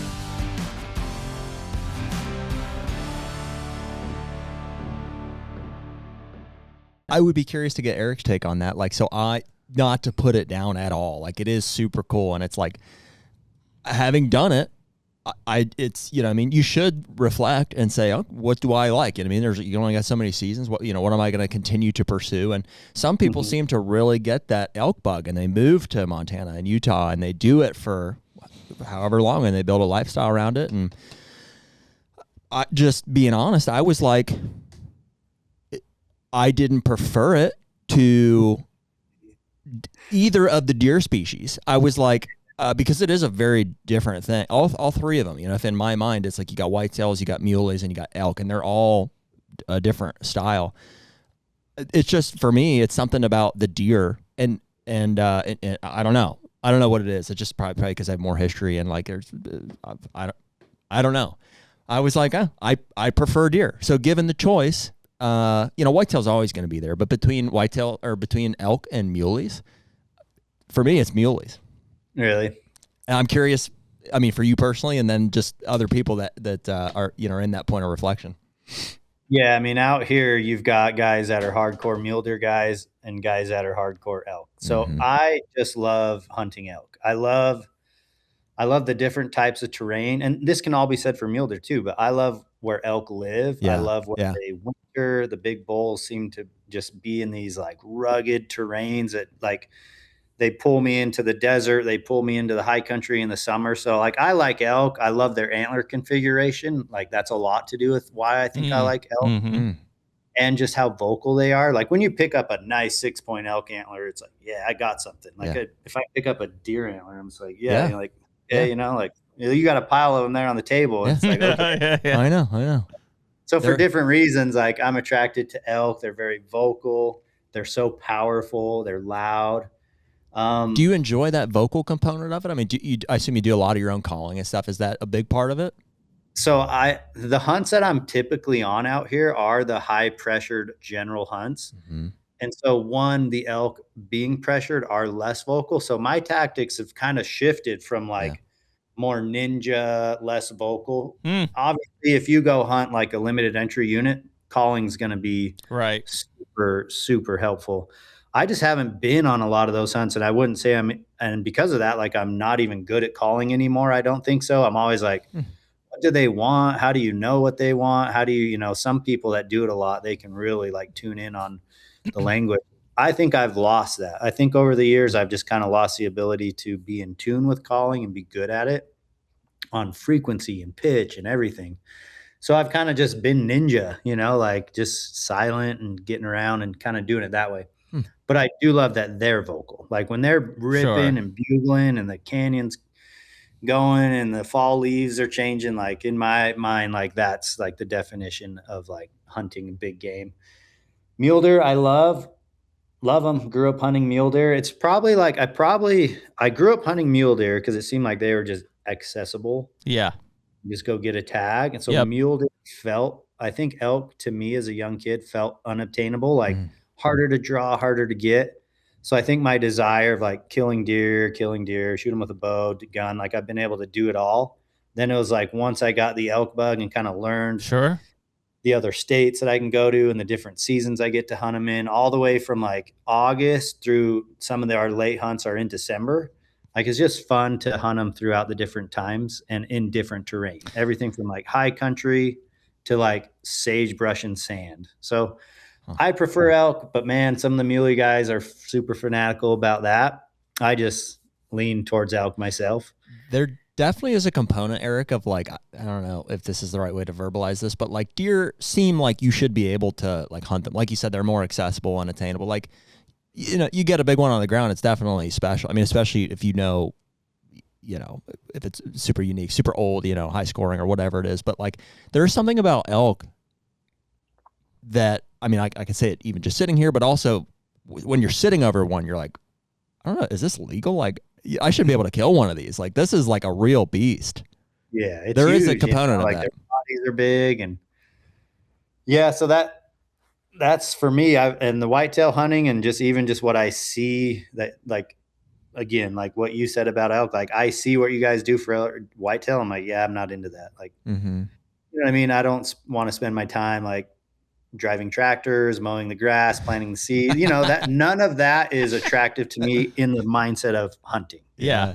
Hunting is not, like, isn't it hilarious how different that is? Cause like, dude, to us, that is hunting. Like when we actually get to go and shoot one, it's just kind of like picking the fruit off the vine. I mean, there's strategy, and definitely it's not like, I make it sound too easy, but like all the effort goes into that prep. What does that look like for your side, Eric? Is it just primarily scouting and a boot, miles on the boots basically, or what is that off season fill for hunting look like for you?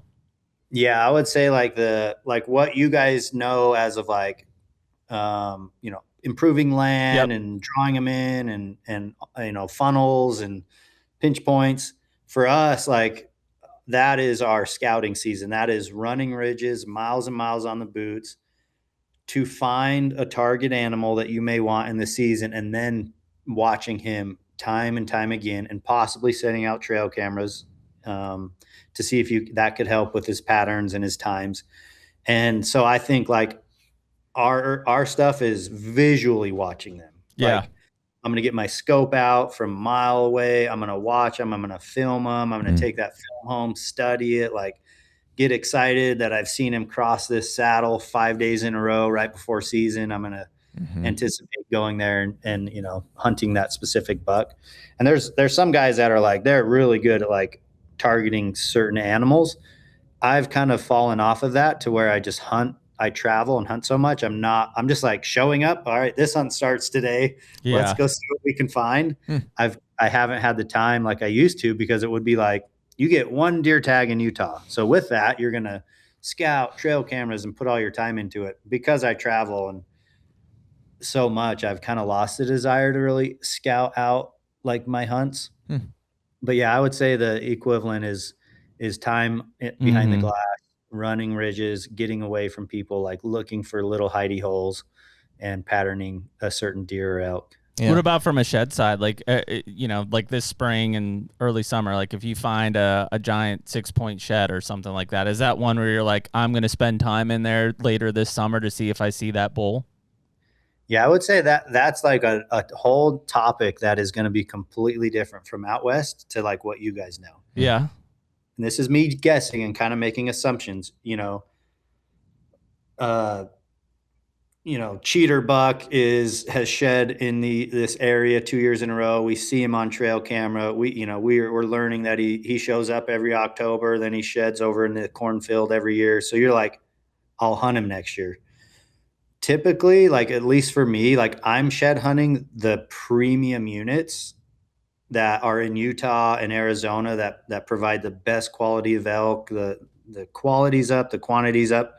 So I'm going to units because they have the best sheds, but I don't have access to hunt them. Mm-hmm. Just to find big sheds. Gotcha.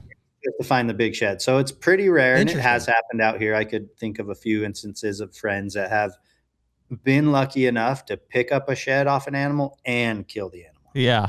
That's probably way more, you look at whitetail magazines and I see that common.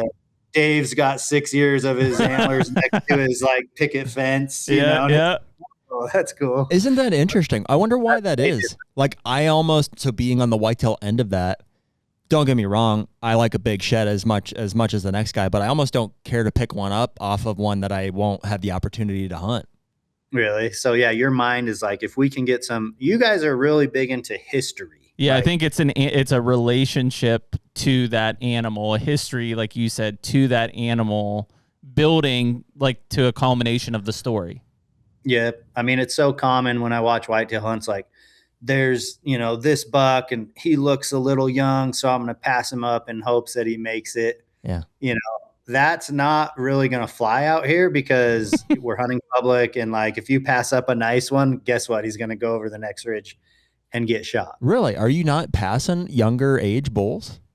Oh, at times, like again, when you have a limited entry hunt, trust me, those hunts, you're really putting effort into finding the best quality one that you can. Yeah. But like take a general season elk hunt, at times I have been lucky enough to, because I have a lot of opportunity. Other guys who are like, I get one elk hunt a year. If 2-year-old bull comes in, like they're most likely shooting it. Well, so for you personally, or guys like on, the Hush team, what are you looking for out of, an animal? Like, is it a certain age class? Is it a certain score? Like, what are you looking for? It's so circumstantial. Like you send me off to Idaho and I've got a 5-day window to hunt a public land over the counter tag. I'm most likely going to shoot, depending on what I'm able to see, I'm most likely going to shoot the first legal thing I see.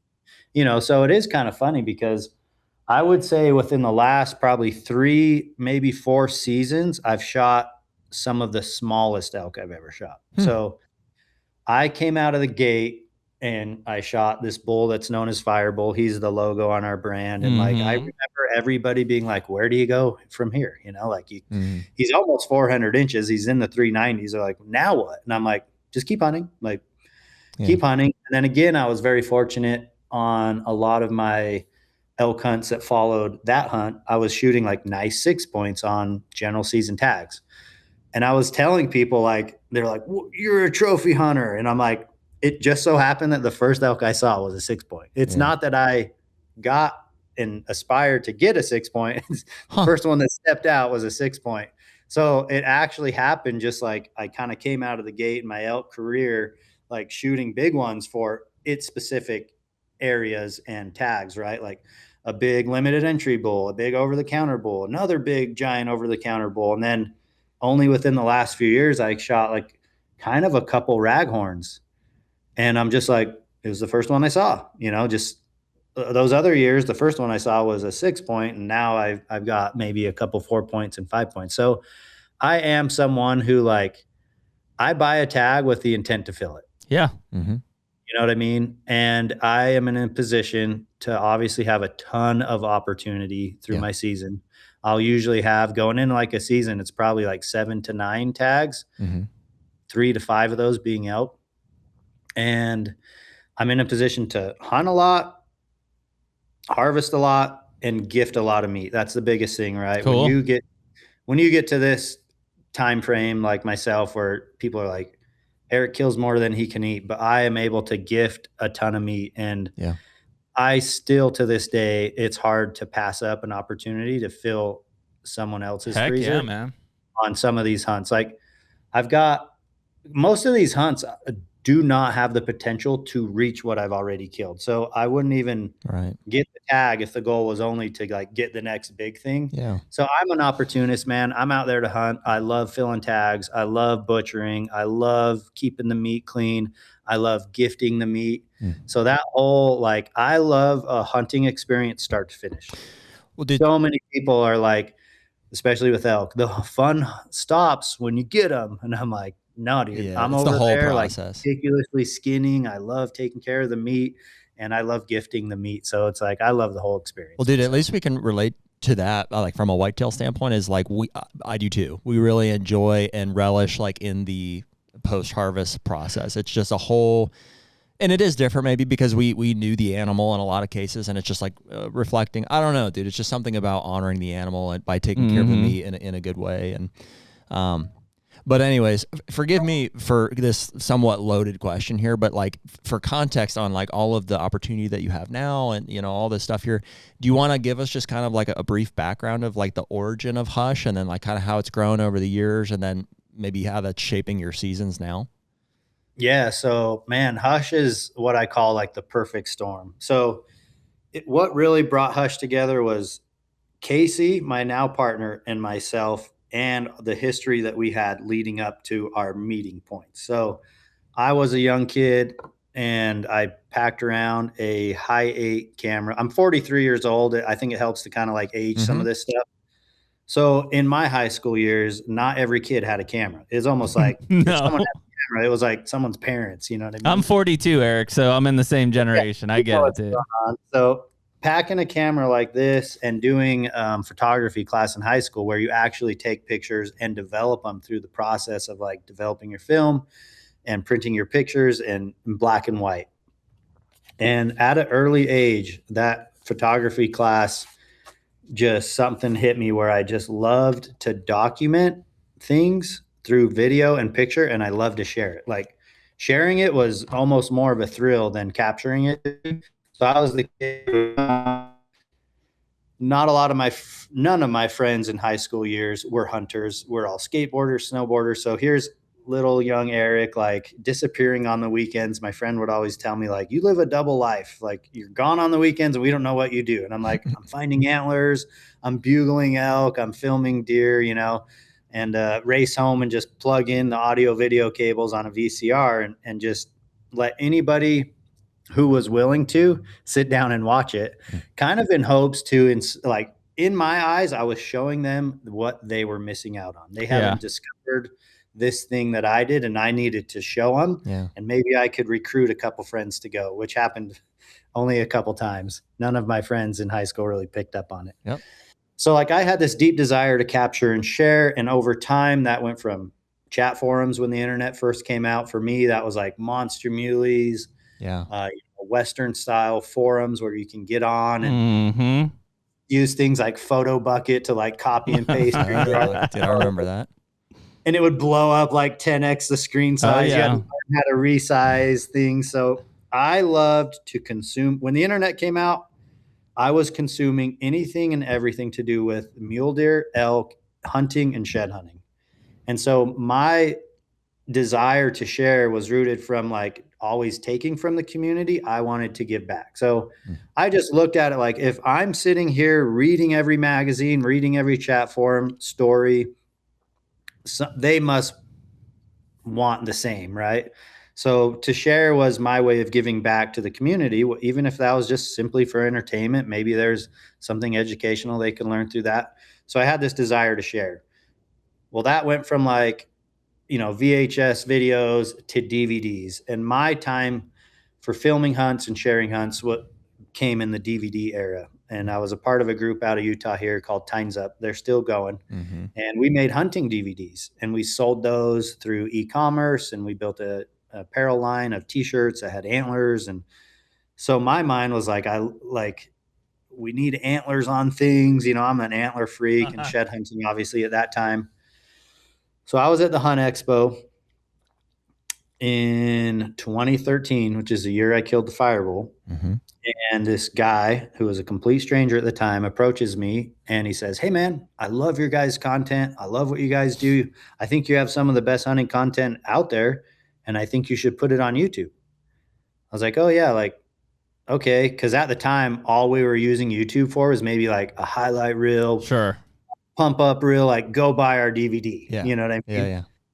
Well, he says, "I make a living on YouTube." And a light bulb just went off in my head. Like, you make a living off of YouTube? So that's where Casey comes into my life, my now partner, Casey Butler. So a little bit about Casey was his brother started a family vlogging channel on YouTube. So he is known as like the godfather of the family vlogging. Okay. Hey, what's up? Good morning, guys. Like, got the kids. We're going to Walt Disney. You know, come along with us. So his brother was able to build his YouTube channel to millions of subscribers. And so Casey had this backdoor seat of his brother build an empire basically on YouTube through digital content, which of course, go ahead. No, I'm sorry. I was acknowledging that. Yep. Yeah. So as he's doing that, you know, Casey gets the vision of like, well, his brother motivated him and inspired him to follow suit. So Casey was working at the steel mill. His wife was a hairdresser, like the picture perfect career paths, right? Mm-hmm. Well, they left that behind to pursue this idea of building their own YouTube channel. He had a channel called Casey Levere, and he would also film his daily life with his family. And they uprooted and moved to LA to pursue that, grew it really big. And at the tail end of that, he had built what was called Hushin with Levere. And Hushin was hunting, fishing, put together as in Hushin. And so Hushin with Levere was a channel that he had. So his bread and butter was the family channel. Hushin with Levere was kind of this hobby channel, knowing that one day hunters and outdoor sportsmen would eventually get content through digital platforms such as YouTube. So that was 2013 when we met, but in 2015, we came together to basically partner up and make this a business. So my strengths at the time, I would say, was like capturing, sharing, editing, and I had a lot of e-commerce experience at that point, where Casey was like, he just had the vision for the digital wave, like digital media, digital content. So he had a website that he had just started at the time, which is now known as our website, gethushin.com. And we basically like partnered up on this thing and created Hush. What is known as Hush, it's Get Hushin LLC. So across different platforms, we're Get Hushin or Hush, like it's kind of the same. You know, we haven't been the best in marketing. It works. So I was sitting on this hunt known as the Firebull hunt, and Casey was sitting on a hunt, an elk hunt from Idaho that I filmed for him that he had never shared on his channel yet. So the years prior to us coming together, I did 3 movie nights, and I would rent the local dollar theater here in Taylorsville, and I would premiere our DVD. Again, this is another company. So my vision for launching the Firebull hunt was at a theater. Like that was just, I always had it in my head that that's where I would share it.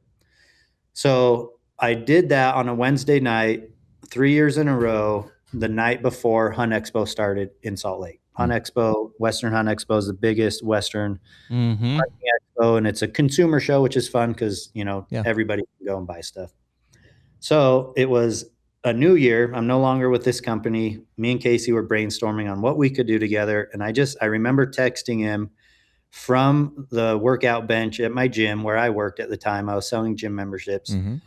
And I just sent him a text and said, "Hey man, would you want to rent a movie theater and have a movie night with me?" And this is coming from someone I really don't know that well. And he just says, "Hell yeah," 5 exclamation marks, all capital letters. Dude, I jumped out of the seat, got in my truck, called him. I was like, "Are you serious?" He's like, "Yep." Like, "Where can we rent?" I'm like, "I've rented this one for 3 years. I've already got some momentum." And anyways, we made this happen, right? We came together to have a Hush movie night. You want to go do karate in the garage? Yup. It was seriously like, oh, like I'm on fire. You know, I'm calling the theater nervous that maybe my old partners rented it out. Well, they hadn't, because that was kind of my gig. And we book it, have it. We showed our hunts. And with that, those hunts went to the Hush channel. So even this content that I had prior to us being business partners was dropped on his channel because he had eyeballs. He had more viewers, more subscribers.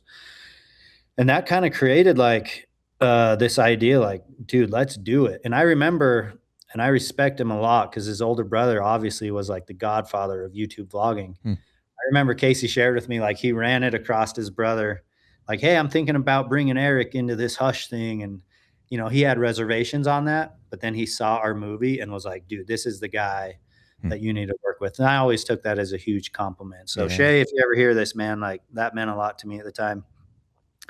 So from then forward, we just like committed to YouTube. We committed to digital content, like 100%. We just said, this is the thing. This is where people will come to get hunting content. And at the time had, you know, 0 paying partnerships. I think him and I both had some relationships where he'd get a free bow. I'd get a free, you know, free product at that time. But we just ran with it, man. We committed to it early and just ran with the idea of growing Hush into like a YouTube channel. Yeah.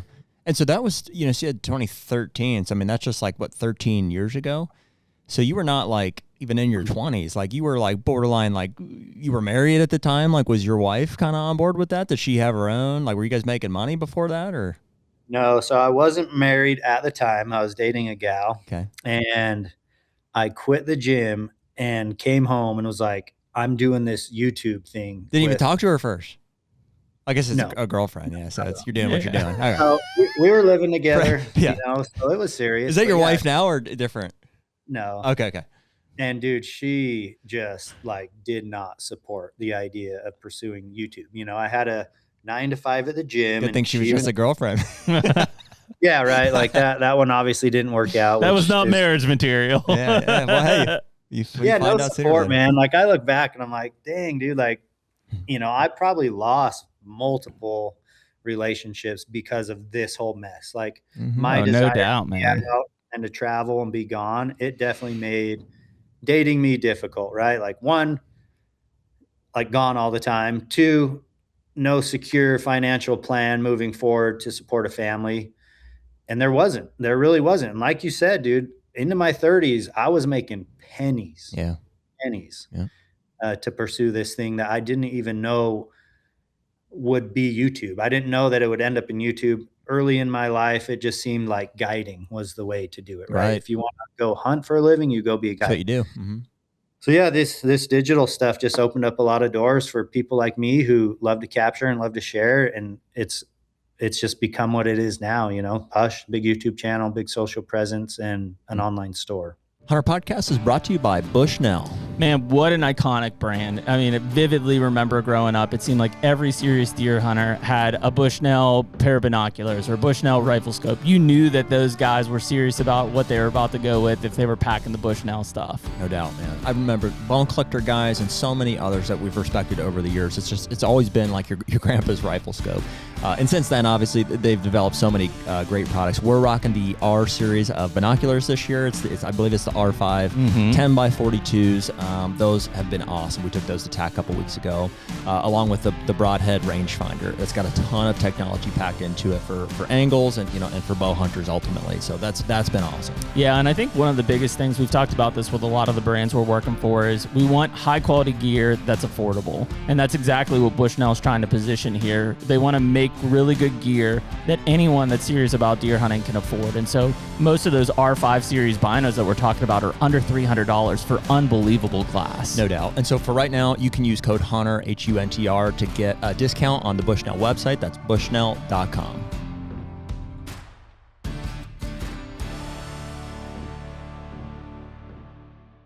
How early on did you guys see like success? You know what I mean? Was it like in the first year of Hush, it was just like a hit, or was it like, I don't know, 2 to 5 years in, you started like, and it's grown ever since? Out of the gate, the only income for Hush when I came in with Casey was Google AdSense. And man, I was sold on the idea that you create this giant library, you get paid on it forever. And there was some truth to that. The algorithm is kind of like spoiled that a little.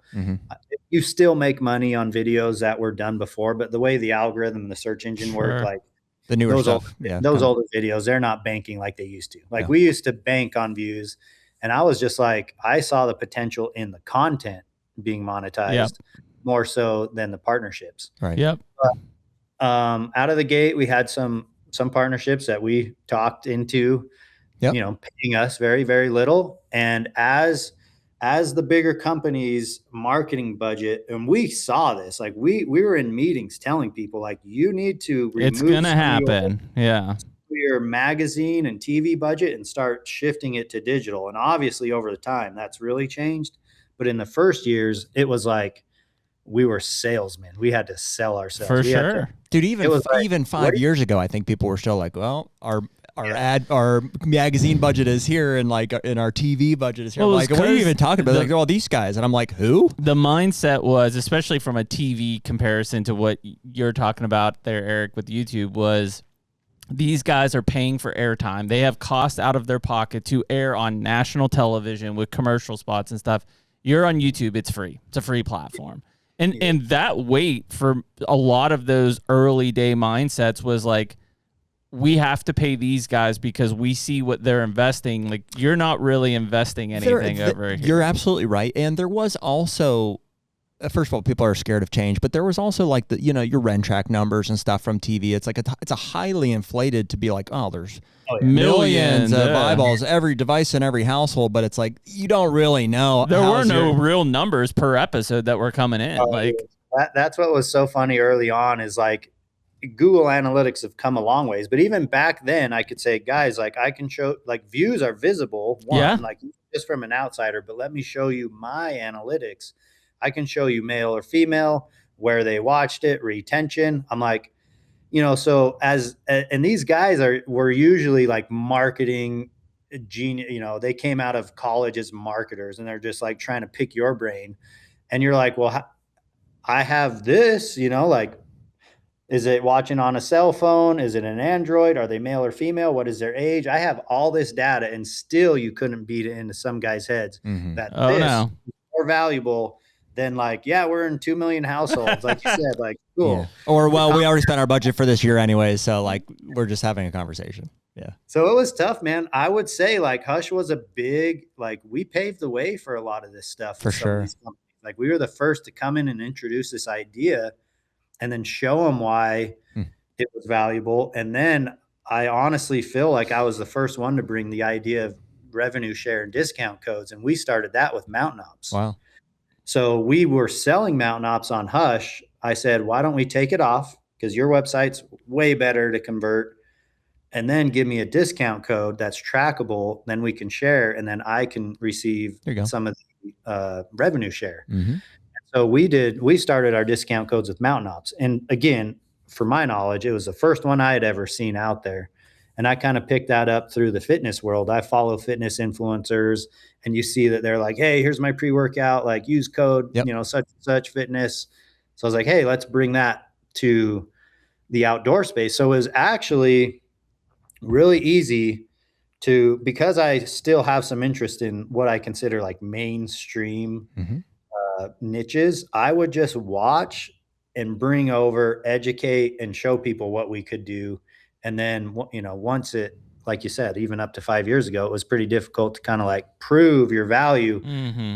But once trackable UTM links came, once discount codes, and that people actually started to understand like, hey, we can actually track some of this, then it became a lot easier to kind of like prove your value. Yeah. Well, honestly, what it did is it then snowballed all of the other people who hadn't had to prove their value. It put them in a bad spot because it's like, well, I can see what these guys are doing over here, and like they sold X thousands of dollars this month just using their coupon code. What do you guys have? Oh yeah, I'm sure it put a lot of people in the hot seat. And one thing that was really fun to see this shift was Randy Newberg he's one of the OGs in the space and Yep. one of the older gentlemen in the space, but he was the first to come to us and knock on our door and say, guys, I see what you're doing. I think it's the best. It's obviously the future, and I want to learn from you right now so I could start to wing off of the network. Wow. My partnerships on board with this digital. And dude, he took every piece of advice we gave him and he killed it. And he probably grew a team bigger now than ever. He's super successful. He said his partnerships were 100% in support. His codes are super successful because he's got that education side of his brand of like, here's how you get elk tags. Here's the gear you might need. Oh, use my code.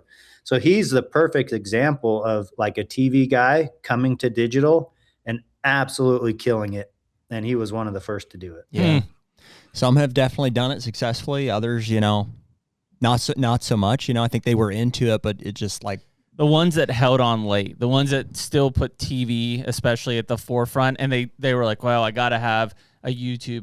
But they never really invested in the content there. Their content was still always on the main platform. When they tried to adapt late, too late.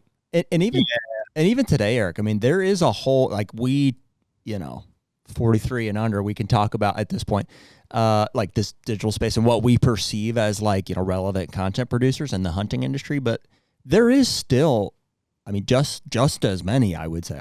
I don't know the number of comparison, but like there are a lot of people that still just make TV shows and they put them on the hunting channel. And I think there's still a demographic of like marketing guys at different companies and stuff who probably make the argument, well, our demographic of consumers is 50 plus, or it's this or it's that. So it's like, it's almost weird. There's this whole other world that every once in a while I plug into like a Samsung TV and I turn it on. I'm like, oh, this channel exists. What I found the other day was like, not that these guys are that old, but I found old, like dropped episodes, like for the Kiefer brothers, like there's a whole channel on Samsung TV. I was like, Game and Fish channel. No, it's not. It was another something. Because Game and Fish is on there. Is outdoor channels stuff. Mm-hmm. Yeah, you get Game and Fish. Pursuit's still on there. Is Waypoint still there? Waypoint is on there. Outdoor America or Field and Stream TV and Outdoor America. Now. Those are the four that are stacked onto at least those Samsung devices. There might be more out there. I don't know. That's interesting. Yeah, it is a funny thing. Like I'm so far removed from those TV shows now. Like the places I usually see that they're on is like a hunting lodge. Like just don't play. Like they'll have that type of stuff. And again, this is not a critique over all. I'm not putting TV hunting shows in a bucket, but dude, they were shot like a reality show. Mm-hmm. Like I couldn't believe the production and the it's insane and the drama. I'm like, oh yeah. Again, that was only for the very small snapshot that I got, but I was just like, whoa, this is not, what I remember. But it was fun to see the transition and it's still going, one thing I think that made a lot of, like you said, some guys, like they waited too long. They tried to the transition and some were better than others. But some thought it's just simply recycling your old episodes on YouTube, which some of those actually will get good views. You got a good whitetail thumbnail on a thing. It's cool. You go watch it. Next thing you know, you're going through commercials. Like they literally took their the whole thing, put it on YouTube. It's a tough spot for those guys. They're like, what am I supposed to do? Make double the content for half the money? Like, I don't know. I don't know the answer to that. Well, I know a lot of them would be somewhat handcuffed to how long after their episode aired to when they could share that digitally. Yep. And so the network, the networks, I should say, seem to somehow, some kind of way, like monopolize content a little bit. Mm-hmm.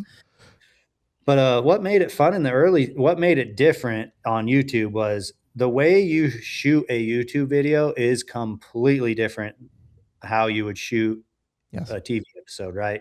Not only in the way you edit the commercials in and things like that, but how you speak to the audience. Yeah.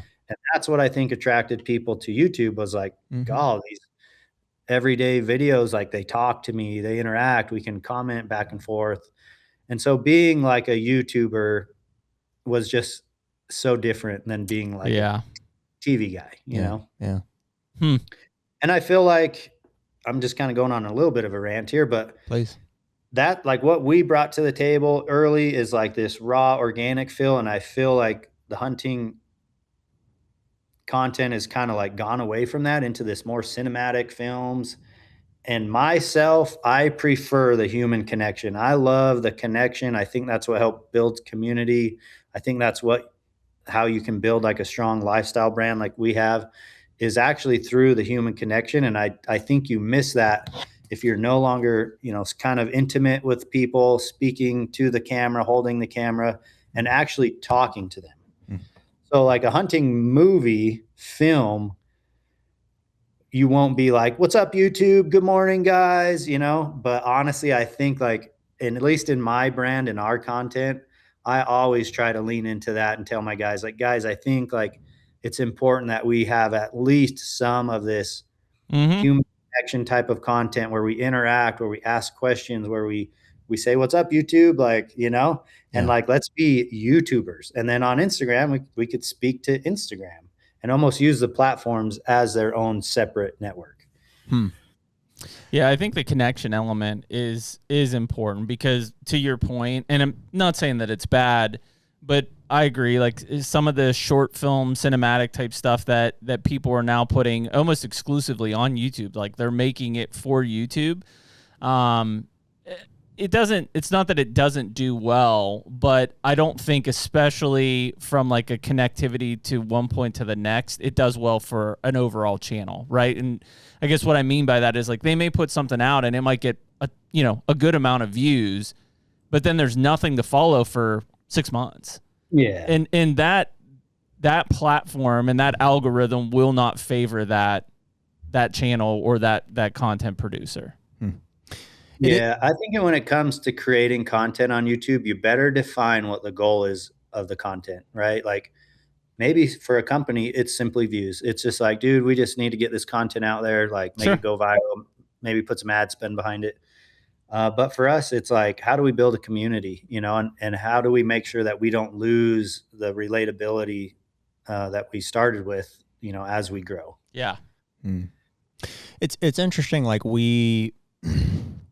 or just to see, as algorithms change and stuff like that, and brands try to find their identity. It's just like you come across, or you have to make decisions about like, what do we want to get across to listeners? And then are we making content for ourselves and or listeners and or this platform and this algorithm? Like for us, for example, Jeremy and I never sat down and said, how do we make a great YouTube channel? How do we never once did that. I'm sure it came up and it's like, oh, it would be nice to get views and some partners probably would really like that. In fact, quite the opposite. I probably was pretty firm about like, I don't really care. I think that we have a good conversational dynamic. I would like to get this across and let's see what platform it does well on. And it has done well on YouTube. Maybe not as well. Almost for sure not as well had we sat down with a mission to say, let's grow a YouTube channel. Mm-hmm. It probably would be, bigger than it is now had we done that. But it's done very well from what we set out to do. We're happy with it. At a certain point, I think, like even within the past like year or two, it seems like YouTube, it doesn't seem like, they even put out things to say, well, we've changed our algorithm to favor short form content and stuff like that. And we've adapted over the years to do. We haven't changed the podcast format ever from day one. It's always been 2 to 4 hours, and it continues to be that. We supplement that with clips, YouTube shorts. We do shorts, and we also do 3 to 5 minute clips as well to try to bolster views and drive traffic ultimately to the longer form stuff. And so you see a variety of things happening there. And so I think as YouTube no longer favors the super long podcast format stuff, you see views kind of, it'll go like this at times. However, you see it on, let's use Spotify or Apple Podcasts as the contrasting, more of a podcast favored out. It's like, it continues to do this. So then you have to ask yourself, you're like, is it us? Like, have we changed something? And so it's funny, as over the course of it, we're in our 6th year now of doing this. Like we just try to just be true to ourselves and what we think is right. If we see opportunities to get our content to people in a more efficient way, then maybe we have that discussion. But So it's interesting to hear where you guys are coming at, and now whatever you are, 16 years into it, it's like we're always looking to learn too. So Yeah, and it's a never-ending battle. Like our Monday meetings are constantly about like, why did this video do good, and do we need Really? a loop, or do we need a hook? Like Wow. what's the title? What's a thumbnail? But again, I think what's important is that you stay true to what you're doing and what the content is and what the purpose of the content is. And you can't measure the success off views. It's hard not to, like you said, like, whoa, like, are we doing something wrong? Right. And, similar with our channel, like certain topics that used to do so well are not any longer. I used to do like build a bow, and they'd get hundreds of thousands of views. Now build a bow videos, doing 20 to 30 for whatever reason. And like nothing's changed. But our channel is pretty predictable. Like I know what the seasons look like, and I know when the spikes are going to be, and I know the videos are going to do well. Yeah. And the rest is just kind of like filler footage. Like maybe it's for the more loyal listeners who are here every Sunday, no matter what. Right. So it's a battle. Yeah. It's especially with these algorithms, but if you just don't focus on the viewership and the numbers, and you focus on like the deeper meaning of like why you're doing that, then that's how I like to measure our success, is like, especially in-person things like the expo. Like what are people saying to us when they meet us? How are their emotions? Like if that's going in the right direction, then I can always just, confirm with our team, like, hey, we're doing the right thing, Yeah. I think that's a huge part of it. I mean, ultimately, and I know that, mainstream YouTube, there definitely are people that do it, like the algorithm chasers, right? They're just constantly adapting their content and their channel to find that. And we've agreed long time ago that we're not going to change or do that style of it. And, I think to your point, Eric, about building a community, it's like, sure, you could get 100,000 views on this one or 200,000 views on this one. There's a certain community, they're listening to this right now, that no matter what season it is or what time of year, like they're part of it. They're, whether they tune in at, every week, or they take off a week and they go back and they catch up on 2 weeks, like they're there, they're supportive, they're engaged with the conversation.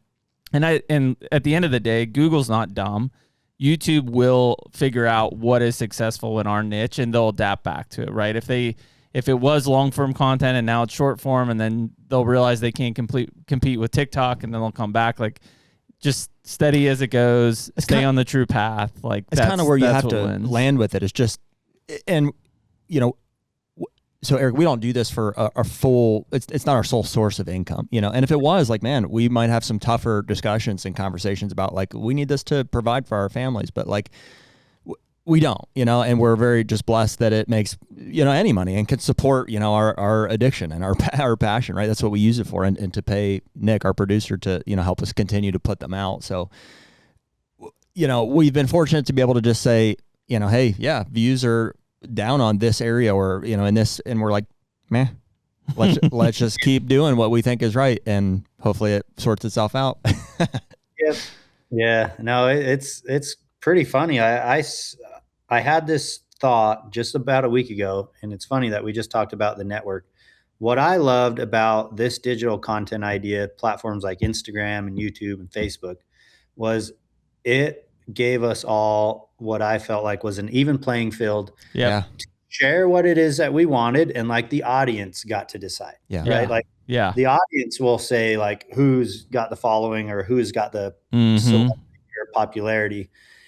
And there are some elements to social media that still have that, but it is changing, right? Oh yeah. It's not so much the audience anymore as it is the platform deciding what they want to push. Exactly. Yeah. So what used to be this very organic thing, like if I followed people on Instagram, I can hop on. Some of these younger kids will never experience this. Remember when it was just like you saw everybody's post in actual order that they were posted. So you knew when you got caught up, and that's why they do the algorithm. You're just aimlessly doom scrolling. Yeah. But for those of us who experienced younger years, like there was an end. Be like, oh, it's the end. There was an end, right? So everyone truly had an even playing field. Yeah. It's no longer that way, and it's kind of sad to say that because it truly is a pay to play. And if you growing on any of these platforms now is way harder than it ever was For sure. first time. But we don't get fed the things that we chose to follow anymore. So Right. I even know that like I'm putting out stuff, and the people who chose to come to Hush and subscribe to Hush are no longer getting served my content. In fact, we can hop on any of these apps right now and start scrolling. Yep. And it's like you're getting force fed things that are just suggested to you. Like, Yeah. why am I watching a girl get thrown off a bridge skydiving? Like, I don't follow this, but it's just like, and then politics. And, so it's not the fun, even playing field that it once was. There's still some truth to it, but for the most part, all these platforms are pay to play. Yeah. If I want views, so I can run down to Hoyt and be like, look, I'm getting 1 million views a video. Well, I could just buy those, you know what I mean? And it could mean nothing. And so that puts a lot of these companies in a hard spot to try to weed through. It is. People who are not authentic and not doing it the right way and may have numbers but have no value. We always try to lean on things like our watch time, right? Like a view is one thing, and you could put whatever the definition of the view is per the platform, but like watch time is one thing that's hard to fake, right? Yeah. It's hard to buy watch time. It's hard to keep people engaged, during our peak season, and it's we have long content, but like our average watch time is about an hour on a video, and the video might be 2 hours, might be 3 hours. I don't know, but you keep people engaged for an average watch time of an hour. You can't fake that. That's It is what it is. Yep. And if any of these like marketing meetings actually went in depth, it would be easier for them to weed out the phonies. And because they do exist, man. There are people out there buying followers, having for sure. Oh yeah. Do all the stuff and getting fake views.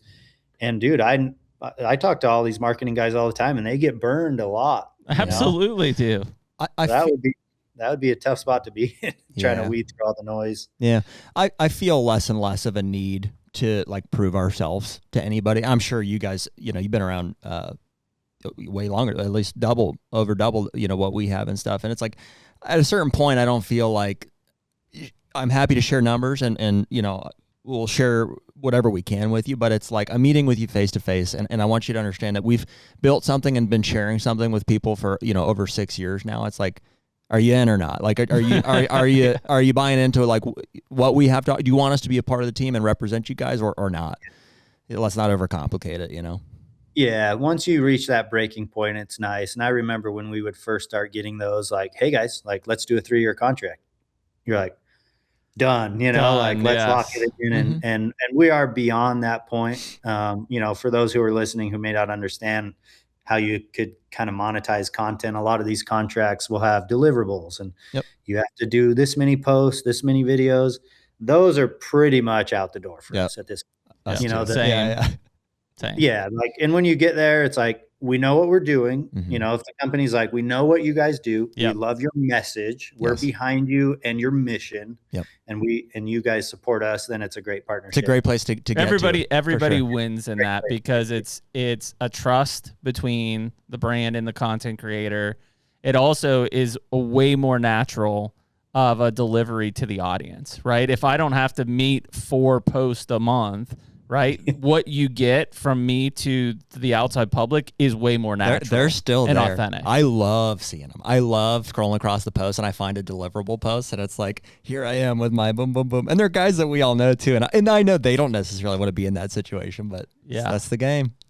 Yeah, that's the game, man. It is a funny game to be in, honestly. We're like obviously, if you think about mainstream, especially sports and stuff, like there definitely are endorsements out there, whoever with their Pepsi or with this with their Coke or this with their shoe.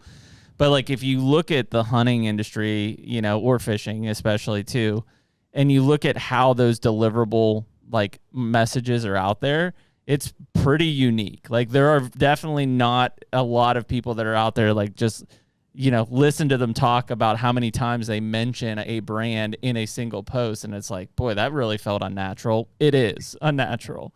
Like it for sure is. No, they're out there, like a lot of the young creators, they've got to meet those deliverables. Yeah. And if they feel like a pinch to hurry and get it, they might just go shoot a quick video, and it just doesn't come off as organic.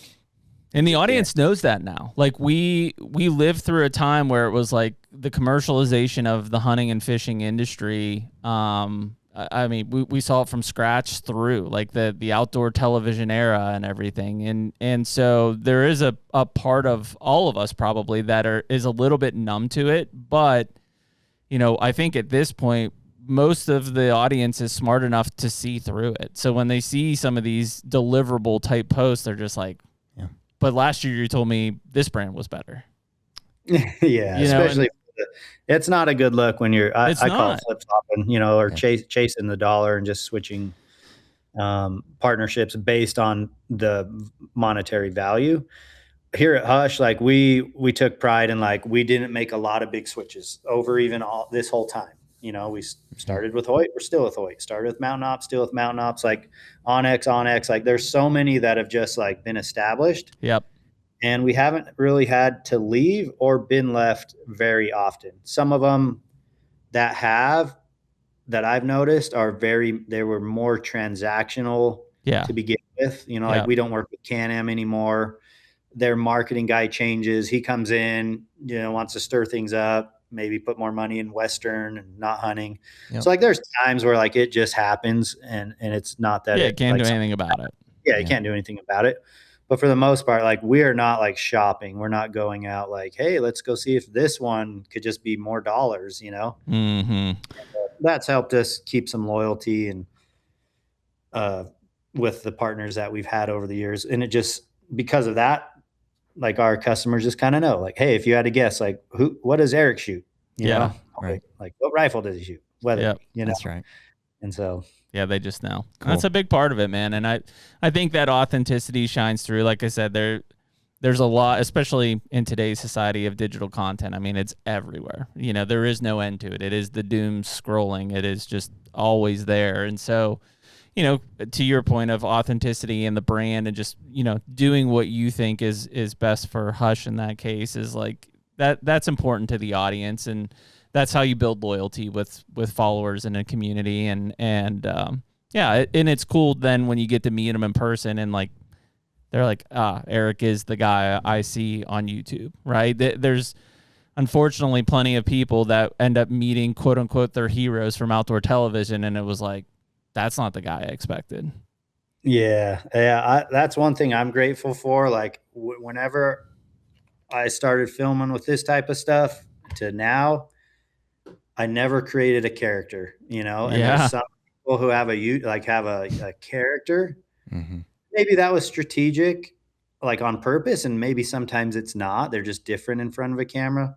So one of my favorite compliments is, like you said, when you meet people, it's like, dude, you're just like you are in the videos. I'm like, thank you. You know, like that's all I want to be. I just want to be the same guy on camera. And I just want to share it with you guys. Yeah. It's important, man. I would say you are, absolutely. So, and we've really enjoyed it. I apologize. I got a wife's birthday dinner here. It's perfect. I better not be late. You were right on so. cue. Look, 2 hours. 2 hours. You told him 2 hours. 2 hours on the dot. Perfect. And you stuck with us. And dude, you are absolutely who, you know, we've seen on YouTube there and stuff. Like I said in the beginning, we've been following your channels and stuff. And so I appreciate you, you know, taking the time to just have a conversation with us. And it's an honor to get to meet you. And we're going to continue to follow and hopefully stay in touch with you. And dude, if you see opportunities to, you know, teach us, you know, at our YouTube channel and all this stuff, like I said, we're happy to learn. So we appreciate you. Yeah, that could be a whole nother podcast, but appreciate the time. Thanks for having me on. It'd be fun to follow up maybe after the season. I have a pile of elk hunts again and some really good ones. I drew a limited entry here in Utah. Not many people know that. So it'd be fun to follow up after season. I'd love to hear how your guys' farms, properties go, and maybe we can do this again. HUNTR Podcast is brought to you by Primos. Dude, double bowl blinds, the original doe can, and who could forget the iconic Magnum buck roar? I mean, that in a nutshell is Primos for whitetail deer hunters. I mean, that buck roar is by far the best grunt call that's ever been made. I lost it in a CRP field in Kansas, somehow found it, and for the last 10 years, I've been notching every buck that I've called in with that call, and I can tell you there's a lot of marks on it. There's been a lot of them over the years, man. I can recall. So my dad actually shot that 160-inch 8-point in Ohio a couple of years ago. It was double bowl blind. I just set that up a few days before. And we've had a lot of success out of those over the years. And so right now, you can use code HUNTR, HUNTR, for a discount off anything on the Primos website. That's primos.com. Speak the language.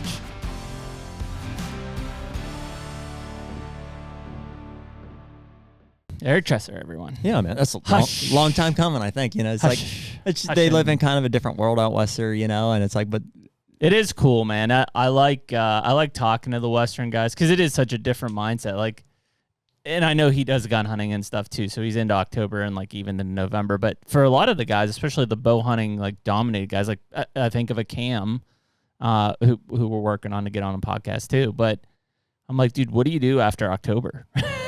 Yeah, because like for most of those guys, season's over. It's brief. Yeah, it's early. And it is honestly, it's probably extremely stressful. Like just thinking like maybe you have 4 to 6 weeks of like every hunt has to be in that time frame, and I'm like, whoa, that's the way he's doing it doesn't seem that stressful. Hunting deer is stressful because it's like because of that history component and because of the property line component. Yeah, it's like in a lot of ways it's probably less stressful just to go try to kill a legal bull on public land. Yeah, no, I would agree with that. I think that is for sure a much different thing. If you have a bunch of different hunts booked and you have to be jumping from one place to the next over the first 4 to 6 weeks and then it's over, there's a stress component there. But yeah, the history thing, that's different. I guess I just figured, especially with his shed hunting and stuff, that there would be more of a history thing with the bulls.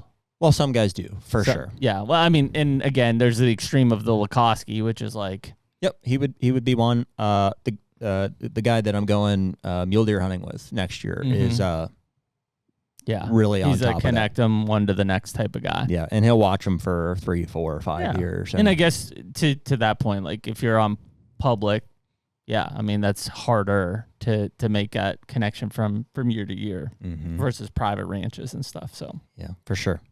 Anyways, we appreciate Eric joining us today, and we appreciate everybody listening, and we'll catch y'all next Tuesday.